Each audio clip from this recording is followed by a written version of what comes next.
All right, boys, it's time we conclude our first year of the pod with some playoff talk. Obviously, next week will be the 1-year anniversary of our full episodes, and we're going to do just like we did last year with our first pilot show of predicting every series in the NBA playoffs. But today, it's going to be a little bit different. We're going to be doing more power rankings for the first time in a while of all 20 NBA playoff teams, play-in teams included.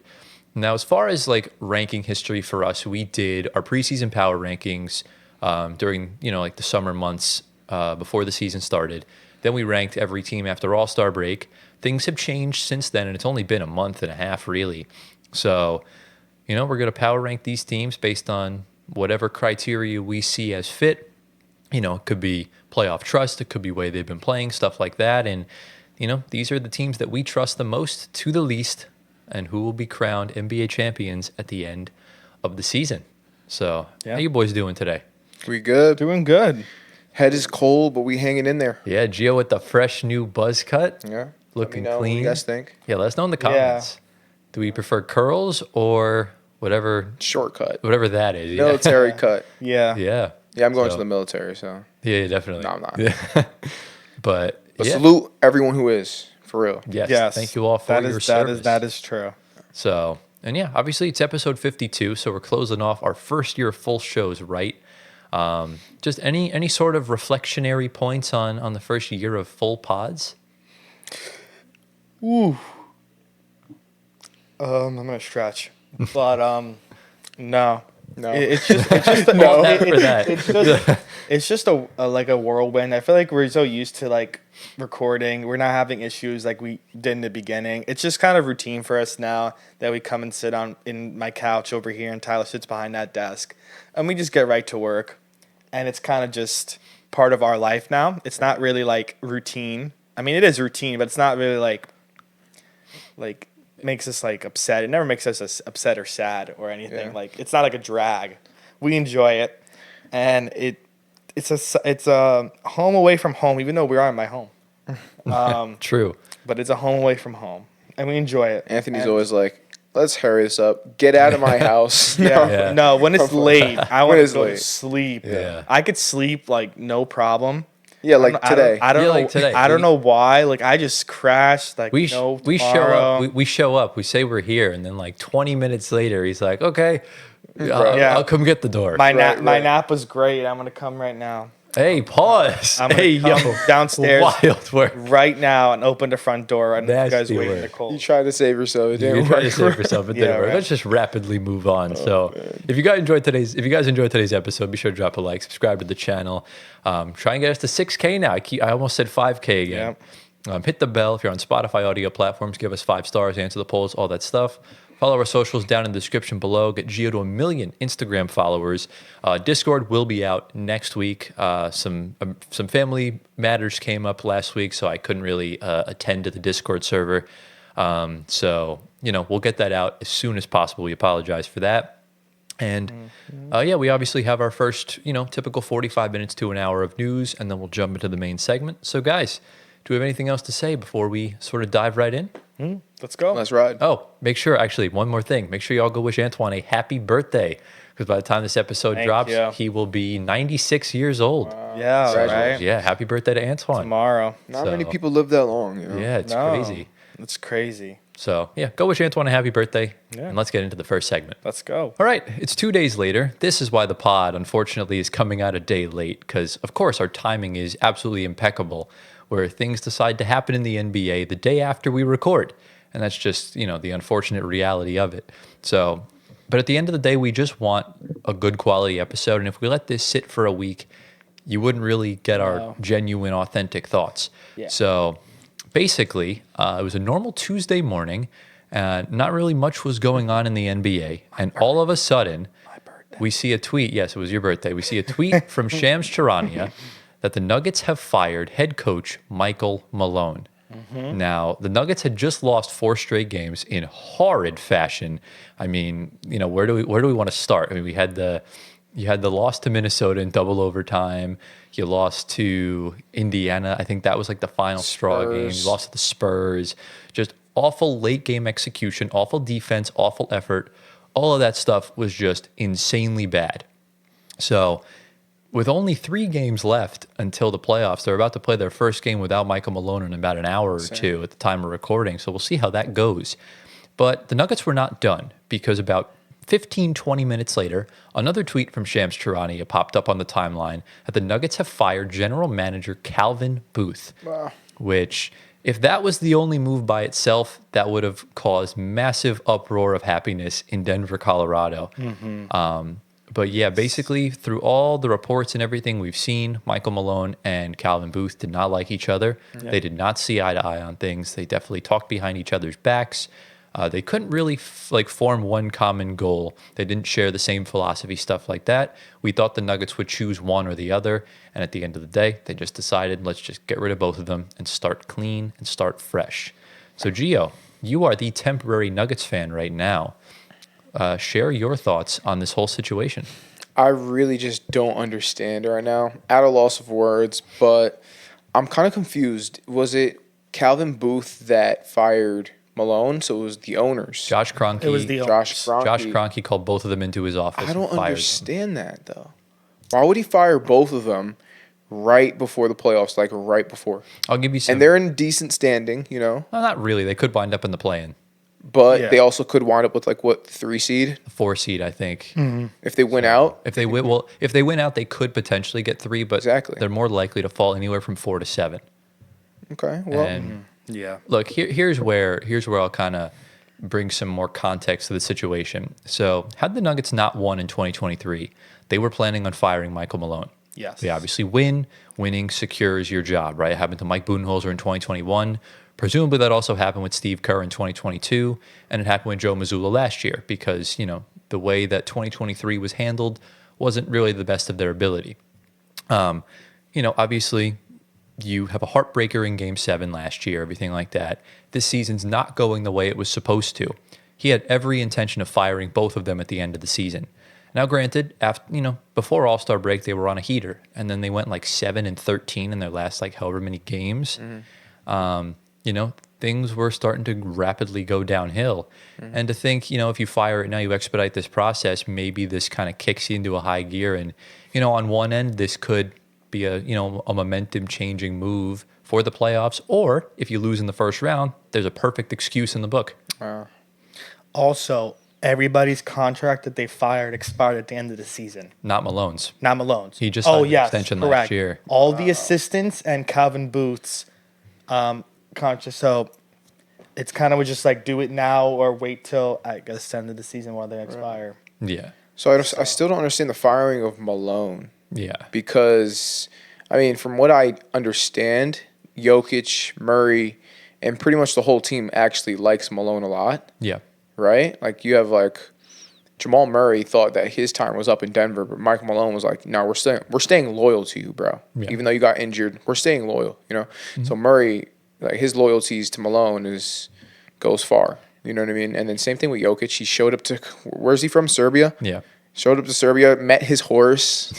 What more can you ask from a coach? You know what I mean? He's like a brother to these guys. Exactly. And this is why the NBA is a cutthroat business. Yeah. Because at the end of the day, that's just what it is. And we can all agree, as great of a coach as Michael Malone is, the team, with the roster that Calvin Booth gave him, did not help. He didn't like him so much, it almost he took him down with him. Yeah. And look, there was nothing they could have done. Michael Malone did not want to play the young guys, which what Calvin Booth wanted to do, which is why they didn't re-sign Bruce Brown, which is why they didn't bring back Jeff Green. It's why they didn't bring back KCP. Yep. So, the team fizzled out. They're injury prone now. A lot of the guys got paid. They're chilling. And you saw it in the Indiana game on Sunday. The effort level was abysmal. It's clear that you lost the locker room. And, as good of a coach as you are, as good of a personal relationship as you have with these guys, it's a decision that needed to be made. Unfortunately, the timing I agree with you. This was not the time to do this. But when you have Jokic having a visible meltdown on the sideline, that's something that Josh Kroenke saw. And I think it was Adam Morris who said it with DNVR Sports. Stan Kroenke was at the game, one of the games recently, and stayed for the whole time next to the bench. So there was clear evaluations going on. And lo and behold, this is what the results are. Wow. I love also, like, we were talking about how they own every team, and we were saying how Arsenal, if you guys are talking about, they're in for a big spending spree this summer, and Denver was just kind of getting to play an end of the stick. Well, it looks like that they're not getting to play an end of the stick. They're going to undergo probably a front office change, a coaching change, and maybe a team change all in one off season itself. So it looks like both those teams are going to get an overhaul come summertime. Yeah, and that's kind of what they do. And, this is even more shocking, too, because one thing about the Kroenkes, they never really change coaches that much. They really stick by their guys. Yeah. Malone's been there a decade plus.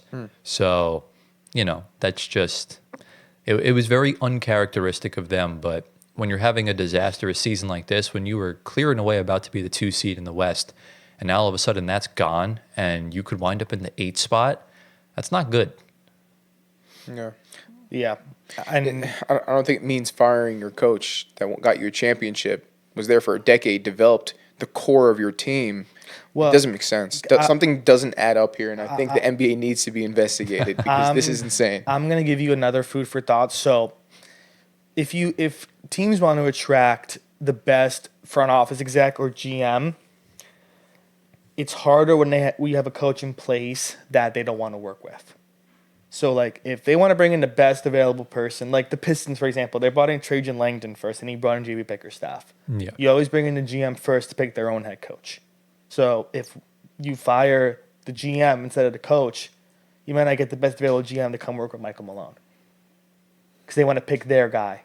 I mean, but then you could still make the argument that you can fire him at the end of the season. Hold out, yeah. But I mean, let me ask you this. Based on the way the past week has gone, did you really think there was going to be a change for the playoffs?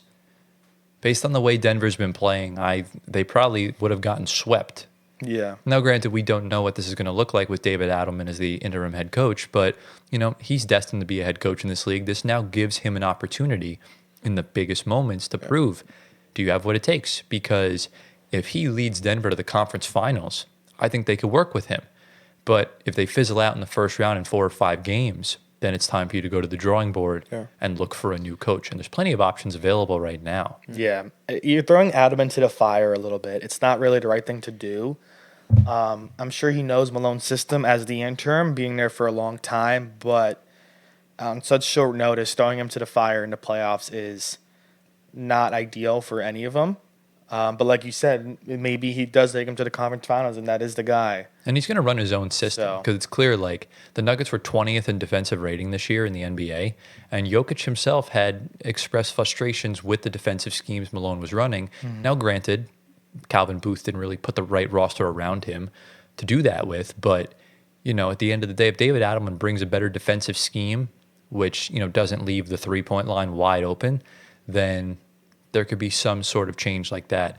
I think the Kroenkes instinctively knew that they were on a downward slope to a first-round exit, and you could still do that with David Adelman, but this now opens the door up to more of a turnaround because that new head coach honeymoon period will be in the playoffs. Exactly. So it doesn't look as bad with Malone there. Now you have Adelman. It's kind of like, oh, they had an interim head coach. They were bound to be. I understand that. And next year is the year for them to really take off with whoever comes in. Right. But I still think that, Tyler, you're judging the Nuggets a little too harshly. You have to remember Jamal Murray has been out for pretty much the whole entire second half of the season. Also, right? The last That's the second best player. That's like having... He's also still injured. Yeah. Right. And even when he plays, he's like half injured. But the thing is, if he plays... the Nuggets' chances of winning goes up dramatically. Right. Of course. We know that. Because the year he was fully healthy, they won a championship. Yeah. And then the last 4 years, it's been injury, and they've been out of the series in the second or third round. Does that raise the question, then, that if they decided to do this now, Jamal Murray's still injured, and Michael Malone wasn't sure if he was going to be back for the playoffs? Well, my guess is that he will be back for the playoffs. I hope he is, but if he's not, then what do you do? Because if Jamal Murray's out for the rest of the season, for example, let's say he doesn't play in the first round, and let's say Michael Malone was still the coach, it would look way more harsh if you fired Malone at that point. I think if you're going to do it, you're going to do it now rather than, if you lose in the first round without your second best player, it's going to seem like, why did you do that? Like when the Bucks fired Mike Budenholzer, they didn't have Giannis that series.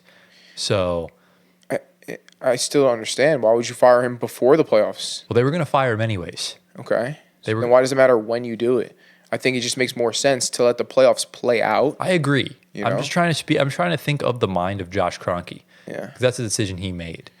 Unfortunate decision, Yeah. in my opinion. It was a tough decision they had to make. Yeah. But, I guess what would you rather? Like, Right. would you rather do this, or would you rather deal with a very toxic, heartbreaking exit in the playoffs that could be in any round? And, this essentially runs the risk of, if you overachieve with this roster, let's say they get to the second round of the conference finals, this might be an instinctive to keep him. Mm-hmm. And, like we said, winning cures all problems. We had no idea that there was a toxicity in the front office in Denver.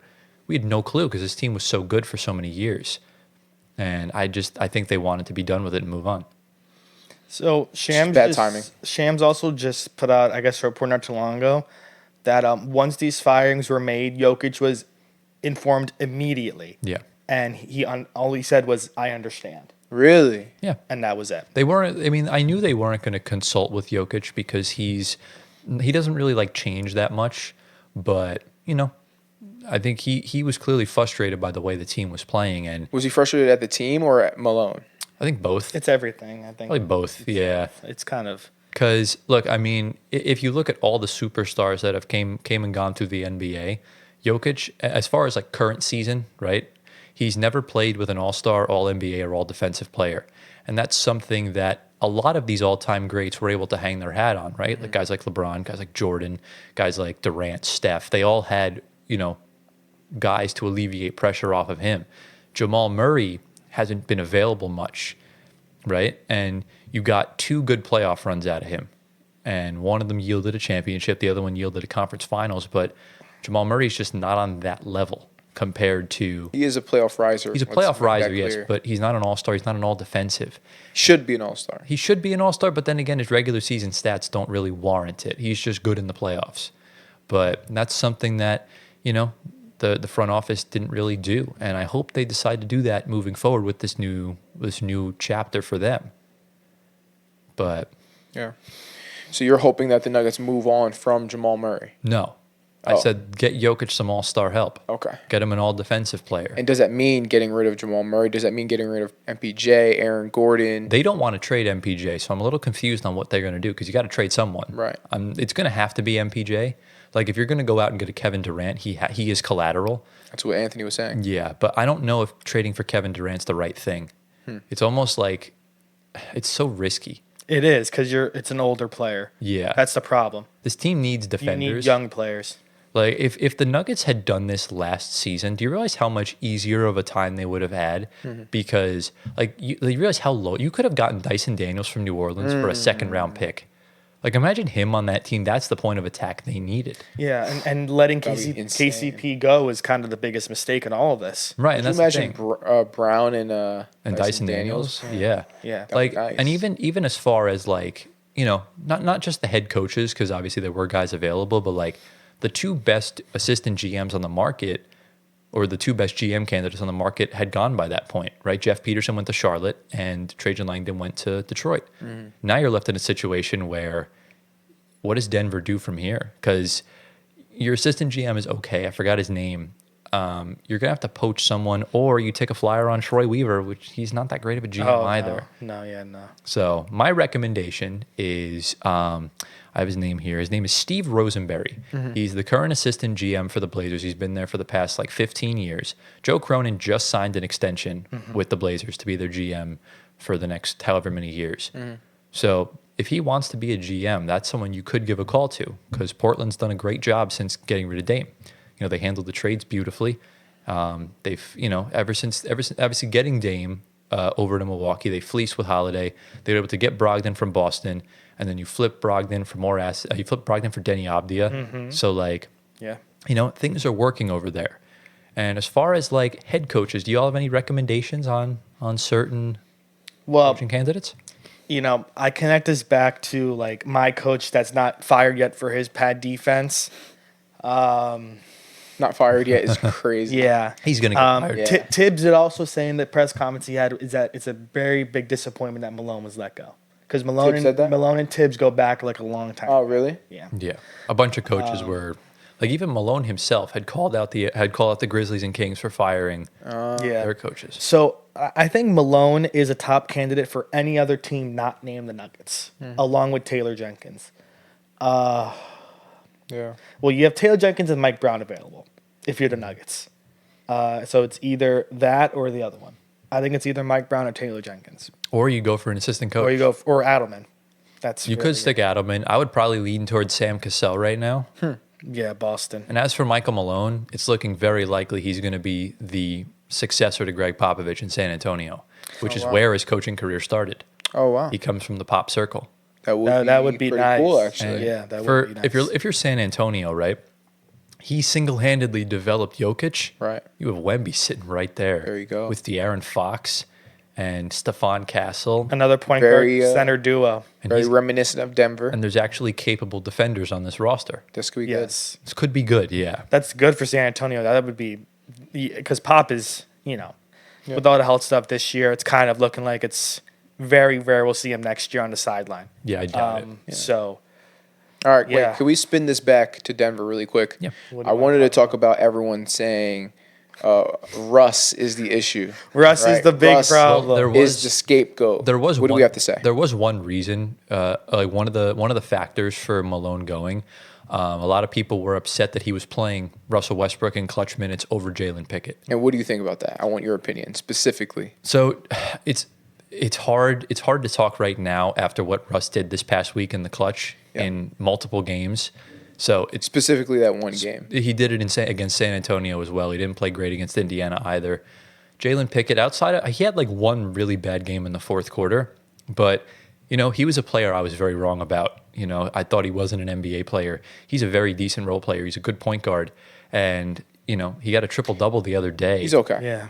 He just passes the ball to you have to watch you have to watch Nuggets game, or they're on ESPN tonight. No, I watch Nuggets games. He's okay. He averages 2.3 points a game. Well, it's because he's not getting playing. He wasn't playing. Understandable. Give him the minutes, and he'll show you. But my thing with Russ is that he just gets a little too carried away sometimes, and his play becomes super erratic, and it's all over the place. It leads to sloppy turnovers. I think there was a game he had like 6 turnovers in the first half or something like that. And like I said, Russ, there's like a line. He can't cross it. Mm-hmm. And that's kind of my thing with it. Mm-hmm. Mm-hmm. Okay. What about you, Gio? No, I just think it's, people have been calling him the Grim Reaper. I'm like, oh my gosh, here come the memes. Like, I should have known it was coming. I sent the tweet today in the group chat from Nick Wright saying that wherever Russ goes, people lose their jobs. Which I think is a very invalid point because if you think about it, he went to a team in Los Angeles where the team was horribly constructed. Frank Vogel loses his job. It's not because of Russ. Because the team was terrible. He didn't coach Russ. It was Darvin Ham. Darvin Ham. Okay. Yeah. But I saw a list that said Frank Vogel. I don't know why. Well, he was fired after the 21 season. Then they traded for Russ. Okay. That was after they lost. Same thing with Darvin Ham. Yeah, that was after they lost to Phoenix. Right. Yeah. Russ was traded, and then I think Darvin Ham lasted one more season in LA and then got fired.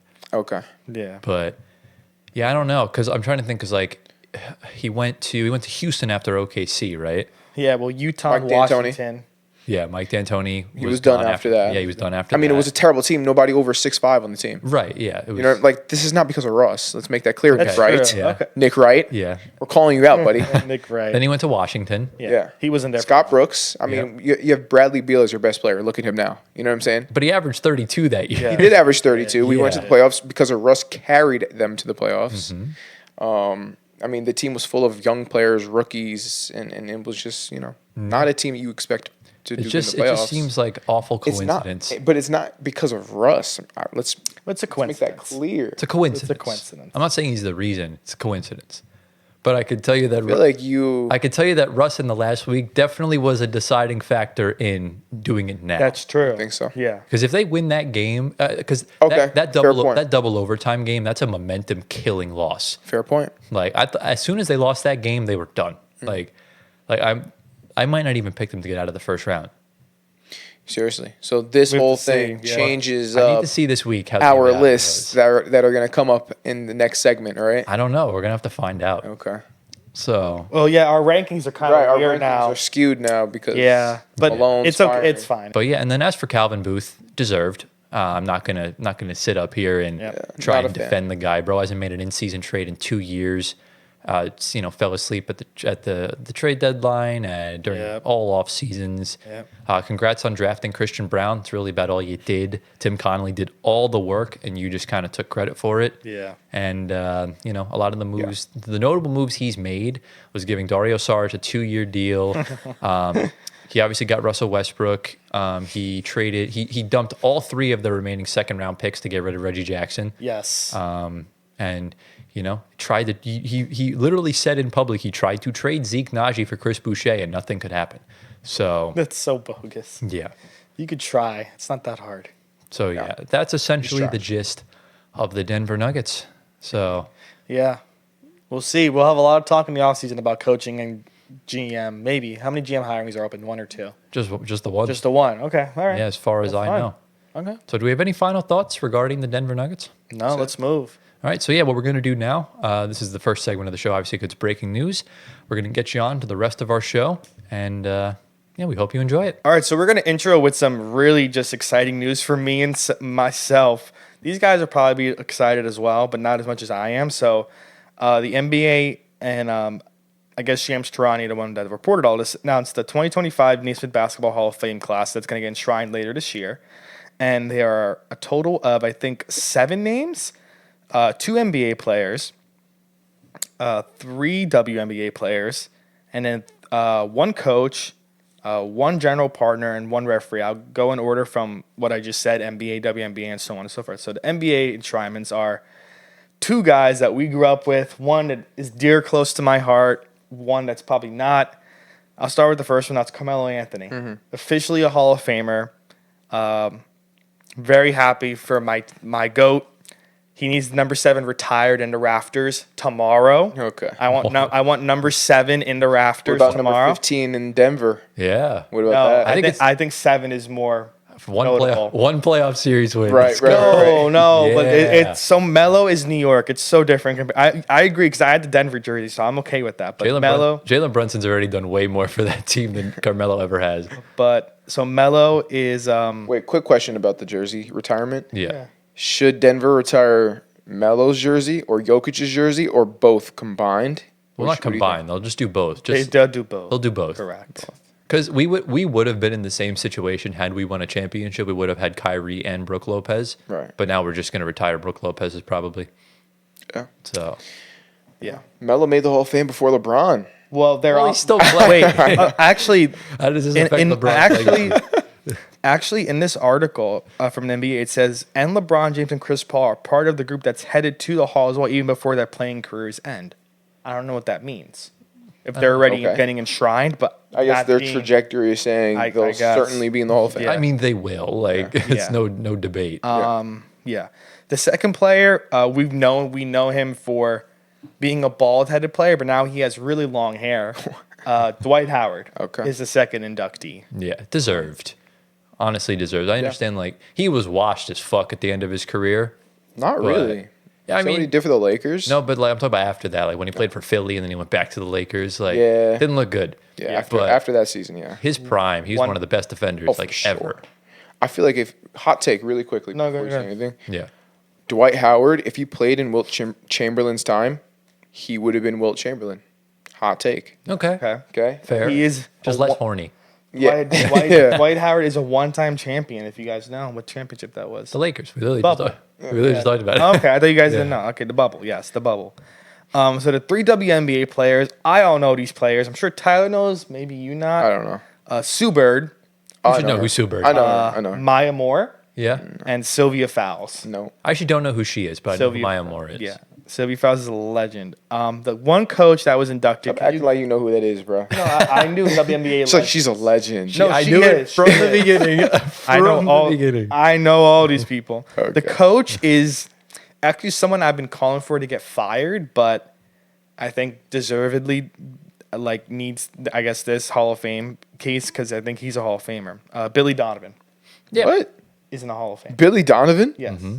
He's a 2-time NCAA champion. Yeah. too. Remember, this is the college. This is the basketball Hall of Fame. Makes sense. So, Not just NBA. Yeah. Billy Donovan was an amazing college coach. He was. NBA, mediocre. He was a guy. He was a guy. No, I was calling for his head, but now it's kind of the Bulls look good. Is that a pause? He's not a bad coach. We know that. Yeah, but is that a pause though? What do you mean? Never mind. Let's move Calling on. for his head, Yeah. bro. Calling for his head. Yeah, but like that, like terminology, like to get fired. Why is he trying to justify it? I justify it. That's crazy. So the last two guys you probably don't know, Miami Heat managing general partner Mickey Arison. Oh yeah. Yeah, And I don't know if Tyler knows, longtime NBA referee Danny Crawford. that is deserved. I've heard of him. That is deserved. I don't know who Danny Crawford is. Basically, I don't know what he looks basically a ref that did not cause problems. So it's Okay. just, very A good small. ref. Very good ref. Yeah. So we take that. Yeah. A ref that you don't know the name of. a good They're thing. usually a good ref. Yeah. So it says Danny Crawford. He was a 32 season referee, 32 seasons, and for those 32 seasons, he coached. He refereed the NBA Finals for 23 of those years. Wow. Very solid. Yeah. Refereeing's a hard job. Very. Shout out Scott Foster. He's out for the season. I think he tore his Achilles. Yes, was Oh, during wow. during while he was Yeah. refereeing, right? Wow. Yeah. Yeah. So, but yeah, that's all of them, right? Those That's the all of names them. in the That's class. it. Oh. Good class. Yeah. So nothing really, I think last year's was a little bit more stacked because you had Vince Carter and Chris Bosh and company. Wait, I want to say another thing. So the reason why it says LeBron and Chris Paul are also going right now, it's because they're inducting the 2008 U.S. Olympic men's basketball team that is dubbed the Redeem Team into the Hall of Fame. Oh, interesting. So LeBron gets in not right now, of course. Dwayne Wade, Chris Bosh, Jason Kidd, Kobe Bryant, Michael Redd, Carlos Boozer, Darren Williams, and Tayshaun Prince. So if you were just a part of that team, you go You get a free ride. free ride to the Hall of Fame. Congratulations, Wow. bro. Just think about it right now. Jason Tatum, Tyrese Halliburton, congratulations. You'll be in the Hall of Fame in 2041. Yeah. So, It's crazy. I mean, Tatum's a Hall of Famer, I think, right? I think so. If Yeah. you retired today, what do you think? Hall Oh, of Famer? Tatum, yeah. Yeah, I think so. Halliburton would need to keep this level of play for at least another 6-7 years. Agreed. He's on a Steve Nash pace right now with the assist and turnovers. Kind of crazy. So yeah, it's possible. But yeah, I mean, just overall thoughts, Gio, on this year's Hall of Fame class. Cool class, Melo, like you said, grew up watching him. Dwight Howard is a beast. Wish he played in like the earlier era against like plumbers and stuff. Would have been a beast. Yeah, but he wouldn't have had this type of training though back then and that type of body. Oh, come on. He's just naturally gifted. No, but I understand that. But like the training regimens, like imagine if Wilt Chamberlain played now. Yeah. Like That's also a good point. that's another thing. People don't also- compare the right eras sometimes. Yeah. That's true. If I'm also, I think I'm being a little biased here. That was my That fault. didn't sound good. Yeah. I'm being a little biased, but my top players of all time that have not won a championship, I think Melo's number one on my Cap. list. That's- It's Russell Westbrook on everyone's list. No. On everyone's list, it's Russ. Melo is, I'd still say it's Harden. well, we don't know. I can He's- understand that. Yeah, but it's still. not Melo. No, my list is Melo number one. No, I wouldn't even put Melo in my top 5 on that list. So who's before Melo? Russ Before or Harden? Barkley. Harden, Nash, Barkley, Westbrook, and who could we put there? Chris Said Paul. Chris Paul, yeah, Said Harden, Nash, Paul, Russ, and Charles Barkley, Steve Nash, Barkley. Yeah. Comment down below. Best player to never win a chip. yeah. Top Russ. five. Everyone put We're Russ in the top comments three. right Yo, now. I'm not even gonna lie, boys. I'm like 3 years away from saying it's Wemby. Like, Oh, gosh. Oh, we yeah. could. It very we well don't could know. be. It Wemby. very well could be. We don't know. But It's true. The French. And then yeah, as for the NBA, just real quick, we'll put it on the screen right now. We have some 2026 Hall of Fame candidates. Oh, yeah, I was So gonna for say. next year, so we have Blake Griffin, Nets legend Blake Griffin, Oh, okay. Andre Iguodala, Finals MVP Andre Iguodala, Okay. John Wall, Kemba Walker, Serge Ibaka, Victor Oladipo, and Goran Dragic. Okay. I think the only ones that get in are the first two names that you said. And we also could get LaMarcus Aldridge as well because he was eligible this year, but I don't think he got in. No. Yeah. So same thing with Marcus Saul, same thing with Boogie, Joe Johnson, Rajon Rondo, IT. Oh. So I don't think any of those players make it. Aldridge should get in at some point. Aldridge. Yeah, I think LaMarcus. I think Joe Johnson. Joe Johnson, too. maybe. You know, Marcus Saul maybe. Maybe. Marcus Saul was so underrated. Yeah, I mean, You said Blake, and who's the second name? John Wall. John Wall. Iguodala. Iguodala probably. was on a dynasty and won a Finals MVP with said Yeah, dynasty. he'll make it. I don't think John Wall gets in. John Wall, maybe not this time, but a lot of people forget how good he was. Yeah, it's we just, know. It's just I don't know if he had the longevity enough. No, he didn't. That's the problem. He didn't, unfortunately. Yeah. Yeah, I don't know. it's definitely like tough to call regarding that. And Candace Parker and Elena Deladon will both be eligible for the WNBA they'll get I think that. they'll next get year. in. They also Chennai from ESPN. Woomagay. Yeah. So yeah, and obviously That's those good. it only shows the NBA and WNBA. So Yeah. those are the only ones that we can currently see. Okay. But yeah, let us know down in the comments, as Gio just said, who's the best NBA player to never win a championship. Yeah. So I guess we'll just have to find Let out. us know. Russ. That's me reading the comments. What by if the he way. Yeah, wins yeah. with Denver eventually, or who knows? Then he was off the list.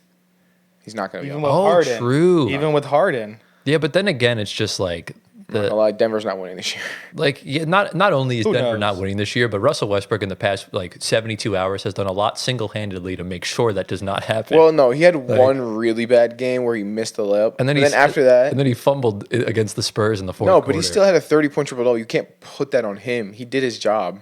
I mean, I guess, but he has not been helping his own case. But I guess I digress. But He's just getting it all out of his system before the playoffs. I really hope so, because man, if he plays like this in the playoffs, What do you think? Do you think Westbrook elevates his game, or does he get worse, or does he stay the same? he stays the same? He stays the same? I think he's going to have one great game and then one horror show performance. Okay. So that's essentially Russell Westbrook. But do we have any final thoughts regarding the NBA Hall of Fame before we get into the next topic? No, let's roll. All right, let's transition over to some controversy that's been kind of, stirring up the pot a little bit over the past, not really so much week, but kind of the past few days. The DPOY race obviously has become wide freaking open ever since Victor Wembanyama was ruled out for the season with deep vein thrombosis in his right shoulder.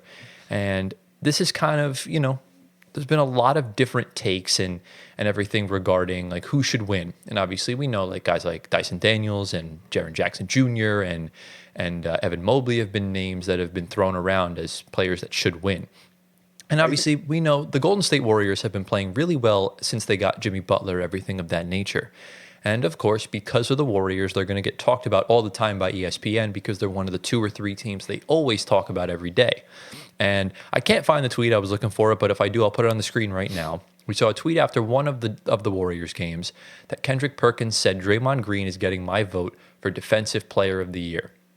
And remember when you asked me a few weeks ago, Gio, how much pull Kendrick Perkins has when it comes to votes?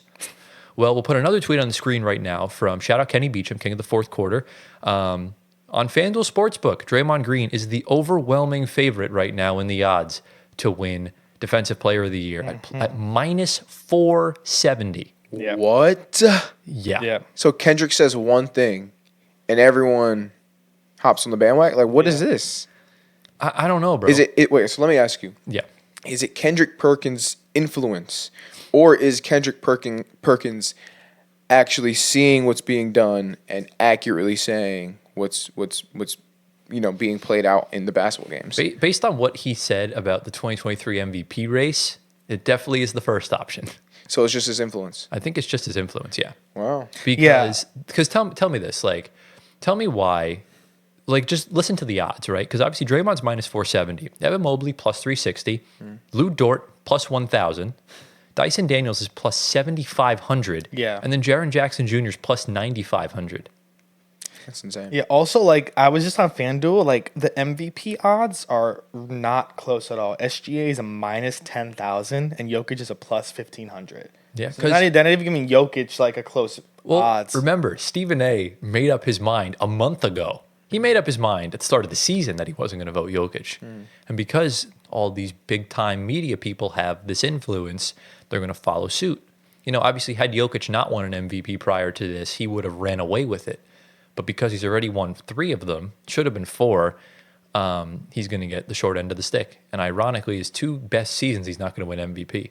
Interesting. Which is kind of crazy. But it's just crazy, man. Dyson Daniels is by far the best defender on this list, and he's probably not even going to be a finalist. Yeah. I don't know, man. Look, I'm not a fan of Draymond Green at all. I mean, but Dyson Daniels, he's the kind of guy that's going to be flashy on the defensive side. He's going to pick your pocket. He's going to take it in transition and slam dunk, right? Yeah. Draymond Green does a lot of the things that you don't really see unless you really know the game. You know what I'm saying? He's Well, remember, he's making sure he's calling out mismatches ahead of time. Well, You know what I also- mean? Like he's that type of guy that's seeing the court, making sure his guys are in position to be most successful on the defensive side of the ball. Like, Right. So, what do you think about that? Well, remember the first month of the season, I thought he was the DPOY because they weren't like he wasn't. They were sacrificing his rebounding numbers so he can get back on defense in transition. But like Dyson Daniels historically is having the best defensive like point of attack wise.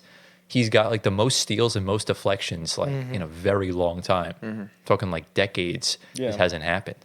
So Even with Lou Dort, he's having one of the best defensive seasons. Yeah, he's very good. And he's, plus 1,000. That's so much higher than Dyson. Like, that's the problem. Well, it's because he plays for a good team. And the thing is, Dyson Daniels doesn't have good defenders around him. Lou Dort's got J-Dub. He's got SGA. Yeah. He's got Alex Caruso. He's got Kenrich Williams. Draymond, obviously. Chet.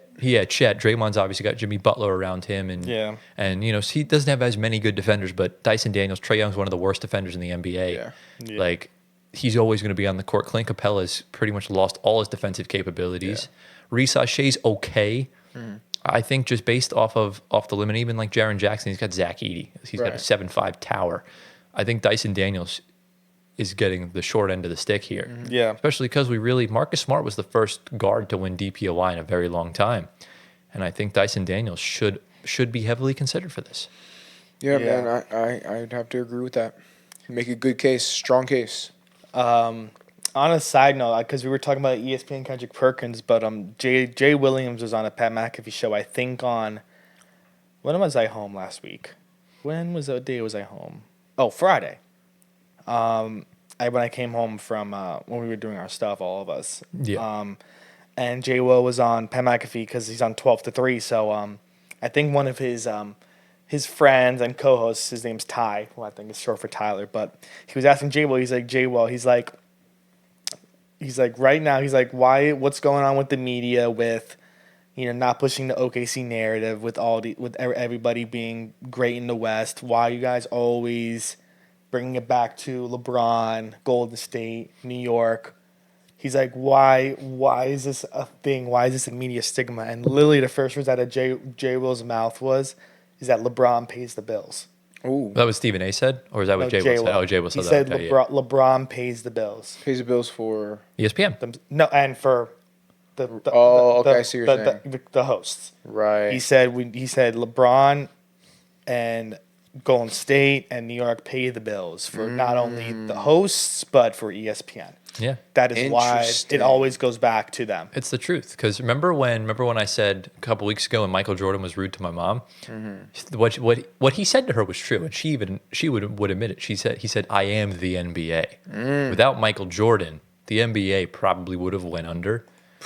And it's just a harsh reality. But like the thing is, I understand the gravity of LeBron and Steph and the Lakers and the Knicks and everything like that. Right. But at the end of the day, you're too focused on the present, and you're always going to be focused on the past moving forward now. Because when those guys are gone and retired, what are you going to talk about? Yeah, that was my counterpoint. What's the plan here? Because you have plenty of guys in the league right now that are worthy of talking about, and either the people at ESPN don't like them, or they're using these other players to shit on the players they don't like, purely for that reason. Yeah. And that's the problem. You ever wash the dishes and like after you're done, you don't squeeze out the sponge all the way, Yeah. and then you let it sit there, and then the next day it smells like mildew.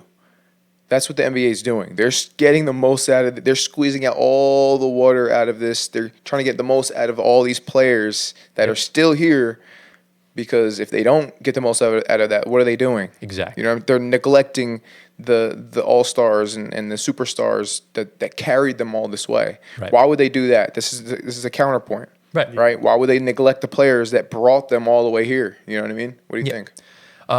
Look, I definitely can see it, but it's bad. It's bad television because it's monotonous. You're talking about the same thing every day, and it's going to wind up hurting other areas for bad marketing. Right? Like we just saw Alex Ovechkin break the Wayne Gretzky's goal scoring record. I think it was yesterday or 2 days ago. Yeah. And they're talking about it on ESPN on First Take. What was better, his or LeBron's? Like, why? Like, LeBron didn't even need to be mentioned in this. Yeah. It's bad enough that that's- the NHL is not marketed as well as it should be. You can't Right, compare right. that. It's bad enough the MLB cut ties with ESPN because they weren't talking about them enough. Yes. And I think we'll close this with 2 tweets from Jay Williams since we're on the topic, and we'll put them on the screen right now. The first thing he tweeted was on April 1st. He said, "Let's not talk about the Lakers for a minute. News in the NBA that's worth your attention. The Celtics have won 9 in a row in 14 of their last 15 games. Last night, 30 assists on 39 made field goals. It's April 1st, and OKC has only lost 12 games and may have a 70-win season, which they won't obviously now, but at the time they could have. Detroit is on a historic run and are ahead of the Bucks in 5th place in the East. Is Ja Morant really on an audition when Memphis 5th place in the West? The Suns' best trade asset's Kevin Durant, who's injured right now. What's the move? Phoenix. What's next for the Sixers and Daryl Morey? Are the Rockets too young? And does anyone believe Cleveland and everything like that? Can they beat Boston? That was one thing he tweeted. And the next thing he tweeted was even more telling about the MVP race regarding Nikola Jokic. He said the truth about Nikola Jokic. If LeBron or Steph dropped 61, 10, and 10 in a game at this time this year, we'd shut down the internet and ESPN would talk about it for 2 days straight. Yeah. But when Jokic does it, it's just another night. Why? Because he doesn't look the part, he's not flashy, not loud, but make no mistake, skill for skill, he's already outpacing Shaq, Hakeem, even Kareem. We're just afraid to say it. Jokic isn't just the best player in the world. He's quietly building one of the greatest legacies we've ever seen, and media is still acting like it's a fluke. This is Jay Will. Jay Will. Wow. Tell me how on first take. I want you to give me an honest answer. Just try and figure out an answer for this. Tell me how on ESPN that both Kendrick Perkins and Stephen A. Smith claim that Nikola Jokic is a top 20 player of all time, yet they never think he deserves an MVP. Maybe I guess it's voter fatigue. Maybe they're just tired of voting for him. But they've never voted for him, not once. I mean, this is what happened to LeBron James, though. But he they should have won 2 more MVPs. He didn't because of voter fatigue. But they have voted LeBron in the past. They never voted Jokic once, not even in 2021. But I don't care about them specifically. I care that he got the MVP. Right. You know what I mean? Right. If I'm being honest, it's a race thing. You think so? 100%. What do you think, Tyler? It's a race. It's a sad truth, but with those two specifically, it is. Right. All right. So if it's a race, we'd have to look at all the voters. Now, if all the voters, let's say they were African American or black skin color, then it might be a race issue. Right? I don't think the MVP thing is a race issue. Right. I think it's Stephen A. and Kendrick Perkins specifically. Right. And you're saying that they have influence. Right, because there's obviously other issues I have regarding this topic, like when Chris Broussard voted SGA last year because he didn't think Jokic deserved 3 MVPs because Jordan only got 4 or 3 or Shaq only had 1 or Kobe only had 1. Like he's bringing up historical precedents instead of just looking at this season.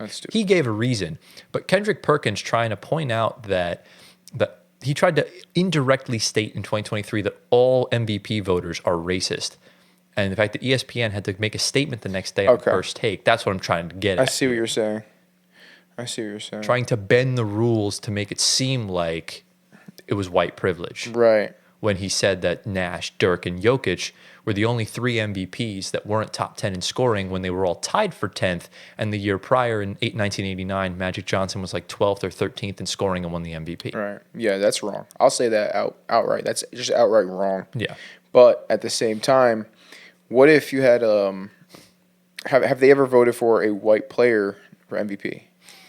Stephen A. or Kendrick Perkins? I honestly, God, I have no idea. No idea. Yeah, no. Based off of this decade specifically, they've only voted for Embiid, Giannis, and SGA. Right. Like Stephen A. wouldn't even credit Luka when he dropped 73 points. If that's not telling enough, I don't know what is. That's a good point. Like when Kat dropped 60 and when Embiid dropped 70, he was over the moon about it. But when Luka dropped 73, he was criticizing the Hawks defense.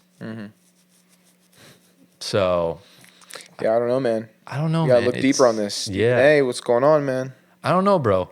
Like like I said, most voters have genuine basketball reasons as to why they believe XYZ should win MVP. Right. I thought Nick Wright's case for Luka last year was decently warranted, but like when you're trying to compare Luka last season to Jokic this season, where they're kind of in the same standing pattern. I think Nick Wright forgot that SGA was also in the race last year and finished first in the West. Like SGA had a much better case than Luka. So that's kind of what it is. Yeah. But Okay. Yeah, I get where you guys are coming from. Yeah. so yeah, that's essentially the whole ESPN, agenda thing. Yeah. It's just mainly my issues are only with ESPN. I think the way the other networks operate are fine for the most part. It's just ESPN just kind of goes away from the analysis and they just talk about LeBron. The and good Lakers. thing that like would balance this, because we know NFL Network has their own network, so does MLB and NHL. NBA does not have their own TV station. They do. Yeah, NBA TV. NBA TV. Oh yeah, NBA. Yes, but they don't have shows that like react to highlights. Like it's They not do. as it is, but it's not as popular. Yeah. If it was popular, then we wouldn't be having these debates, because they'd be actually talking about the real things happening that like That's true. ESPN is talking about. That's the thing though, because the NBA operates so differently. They're like this with Disney. Yeah. And Disney owns ESPN. Yeah, Right, exactly. And that's why ESPN basically is NFL, NBA heavy. They force it on you. Yes. Yeah. And anything else just isn't good enough for them. No, So, exactly.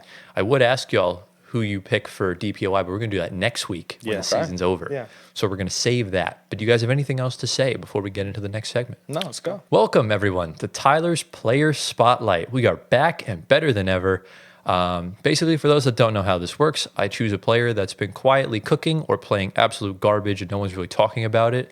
And, that's our job here on the Floor Spacer podcast. We're going to give credit to players and teams that aren't getting the love they deserve or aren't getting the criticism they deserve. And, we try to be as anti-ESPN as possible. We try and talk about the Lakers and the Warriors and the Knicks as little as possible. But, it is what it is. It happens sometimes. But as per usual, these guys get to guess who we are talking about. And, that'll kind of be that. So I'll let you all know. I was like really stuck between like 4 or 5 players. And I wound up going with one. So, Okay. yeah, what do we got? Is your player a Rocket? No. Okay. Why would you do that? I don't know. To be fair, the Rockets have been playing really well. I thought it might have been Jalen. Is your player from New York? He is. Ooh. Oh, I know who it is.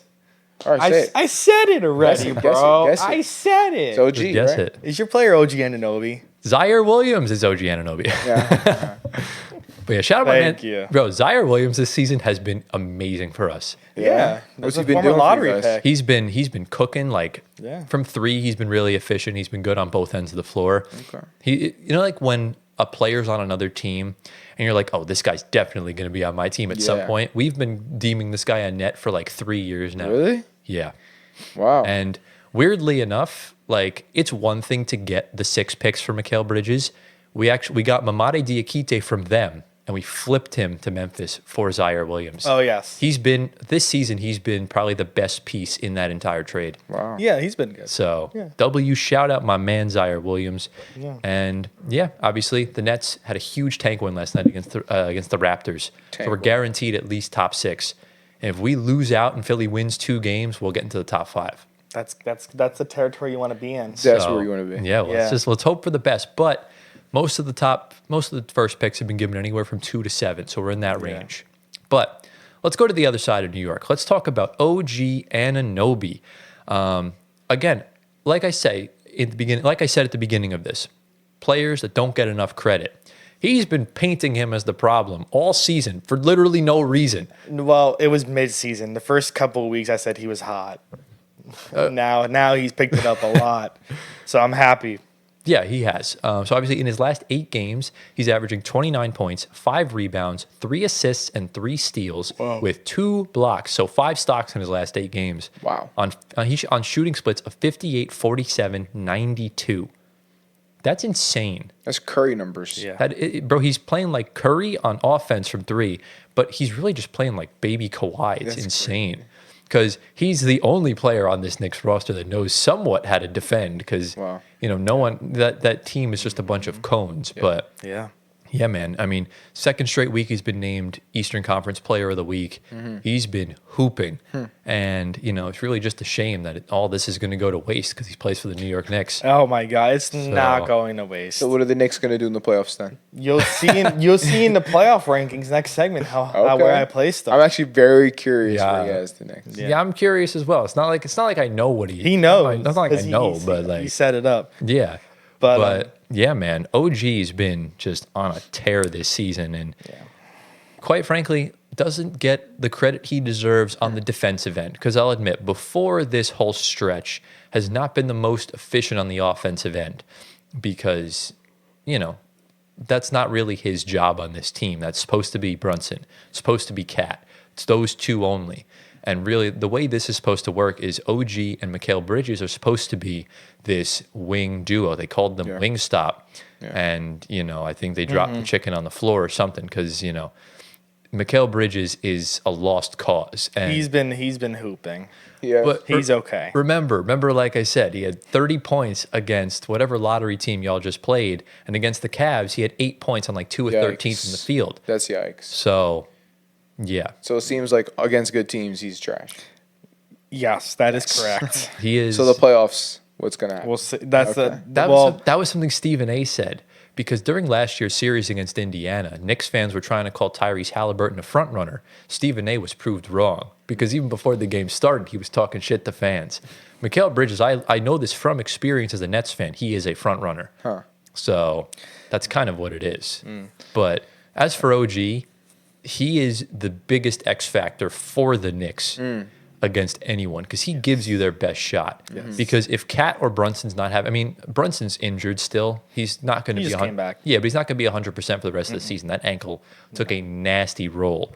So the goal is for OG to kind of relieve some of that pressure off of Jalen Brunson and obviously off of Cat as well. Right. Because the game's going to get really physical. He's not going to be able to play the 4. So Cat's going to be probably getting in foul trouble. OG, a lot of pressure is going to be put on his shoulders. Yeah. And if both sides. Right. And if he's playing like this, then you know what? The Knicks could have maybe a chance to, maybe lose in 6 instead of 4 in the second round. Yo, Tyler just keeps going at it, man. Let me cook. Okay. Yeah. So, listen, with Brunson out for the past 2 weeks, because all the people I see on Knicks Twitter, the number one person to step up, besides Cat, of course, was OG Anunoby, just because of the contract and just what we attached to him. Mikal was there, but we haven't attached anything to him besides the picks.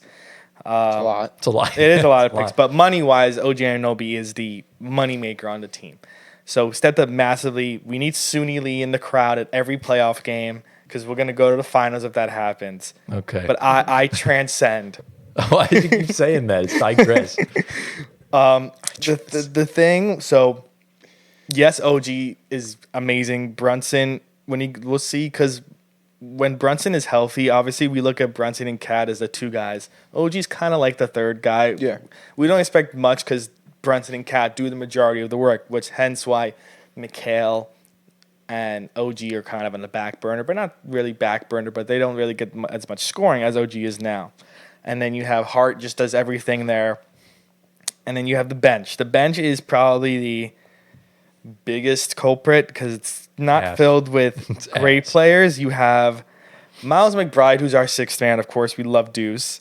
Campaign, okay, he's all right. Mitch is okay. Shamit's been good. PJ Tucker is there. Bro, why are we mentioning PJ Tucker in He's amazing. He is amazing. Why are we mentioning him in 2025? He's a locker room guy. A name that actually popped up that was performing really well in Jalen Brunson's absence was DeLon Wright.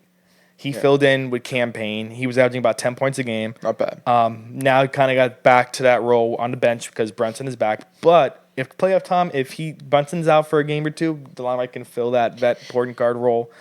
We got him from Milwaukee for Jericho Sims, so we got a good return for a vet. We need bench depth. Yeah, I hate to tell you, but Jericho Sims is actually playing really well for Milwaukee. Yeah. I don't care. He's been very. I don't care. You guys need him. I don't care. Big man. And we have Ariel Hook-Porty. Okay, we'll be fine. Isn't he injured? Yeah. He's injured, but he'll be back. But he's anyway, out for the season, no? Yeah, but he will be. Yeah. Oh, and then Precious, but he's kind of a dud. I don't want him back next year. I was just looking at the schedule, by the way, to check to see if the Knicks were actually beating good teams during this stretch. No, I was just going to say that. The thing that Mike Breen and Walt Frazier brought up is that the Knicks have been destroying every team below 500, but above 500 is where it completely dives to a bad record. Here, I'll tell you this. We'll even put it on the screen because that's how committed we are to the craft. Last 8 games since March 25th, they beat the Dallas Mavericks, who are an 500, embarrassment now. They lost to the LA Clippers, an over 500 team. Yep. They beat Milwaukee, but Milwaukee doesn't have Dame right now. Yep.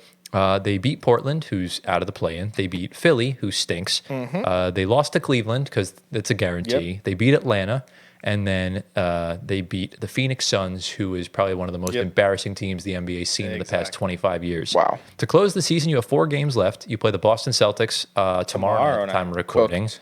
So that's an L. For my birthday. You play at Detroit on Thursday. Okay. Then you play at home against Cleveland on Friday. Oh. The good news for you is that Cleveland will probably have locked up the 1 seed by then, so They'll be they're probably just resting going to be everybody. resting guys. Yeah. And then the good news is you're playing the Nets on the final game of the season. We need to lose, so that's a guaranteed win for y'all. Oh, so please let the Nets win just to get that draft stock worse. we're too far ahead of Yeah. 7, so we're Exactly. good. But yeah, that's pretty much the situation y'all are in. Yeah. You got to start beating these good teams, man, because like That's my big worry because I love beating up on the crappy teams, but the good teams feel a lot more better. Like we were up against Cleveland and we just completely fell apart in the second half. You guys didn't have Brunson that game, right? Yeah, but we were up. you were up for most We of were the game. up. Still. They blew You guys that. got You need your killed in- closer. Brunson was like the fourth quarter guy, right? Also, if you don't have your closer, what do you Phoenix- expect? You can't lose 33-20 in the fourth quarter. Phoenix also Yeah, but it's- came back yesterday. They closed the gap to like 4 points in the fourth quarter and we just blew Once away. again, But you we didn't were have up your by closer. 15. No, Brunson was playing. Oh, he was Yeah, playing. but Yeah, like, so you came back. but when Brunson was healthy, you couldn't beat Cleveland and Boston the first 6 times. Like, That's true. and that's the thing. Looking at the losses they've had before this stretch, you obviously lost to Charlotte and San Antonio. You lost to Golden State, the Lakers, the Warriors, the Clippers, the Celtics, Cavs. Like, you're having a great season because you're racking up all these wins. I think you just got your 50th win yesterday, Yeah. but most of these losses are the teams you're going to have to run into in the playoffs. I'm going to be honest. This team they built is not made to be Boston or Cleveland. And that's the problem. That is literally the bottom line. It is not made. It's made to appease us as Who fans. said it was? Who said it was? What do you mean? Did you think that in the beginning of the season? Think what? that was this team was that was the goal of That was getting the Mikal goal. Bridges and Cat. Cat. right. They were OG supposed to be Anunoby. the Brown and Tatum stoppers, It's, right? It's not. I don't. That didn't pan out. They instead became the Brown and Tatum red carpet throwers. If I'm being honest, the Knicks should not resign Mikal. That's my number 1 priority. That's the problem. You just gave up 6 Well, picks slow. for the guy. I say slow your roll. Let the No. playoffs play out.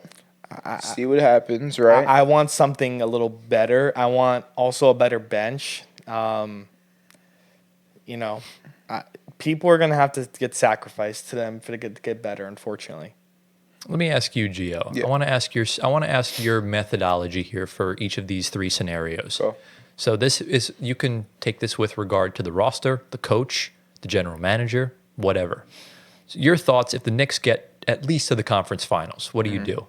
Do you do anything? Because obviously Mikal's due for a contract extension at the end of next season. Yeah. You can lock him up now, Yeah. but he does not want to take a pay cut. Well, it depends on his performance. Right. If he performs very well, we keep him, right? Okay. Yep. If he plays well when it matters most, we keep him. But what I'm doing, if we don't go to the finals or anything like that, Yeah. you need a big. And you need a center that could play center so that Cat can play in his natural position. Correct. Yeah. Most likely you want a guy who can anchor the defense. Kind of like a Rudy Gobert, even though I don't like Rudy Gobert. He did a good job of that. Yeah, he So did. someone like Rudy Gobert you would want. Okay. That's what I would do. And obviously, if they get to the conference finals, does Tibbs keep his job? Unfortunately, I mean, yes. because you would have to beat Boston in order to do that. That's what I'm saying. So Okay. yes, he keeps So his job. That's one scenario. Let's say they lose to Boston in the second round. Okay. If it's a sweep, he loses it. But if it's 4-2, 4-3, I think he's fine.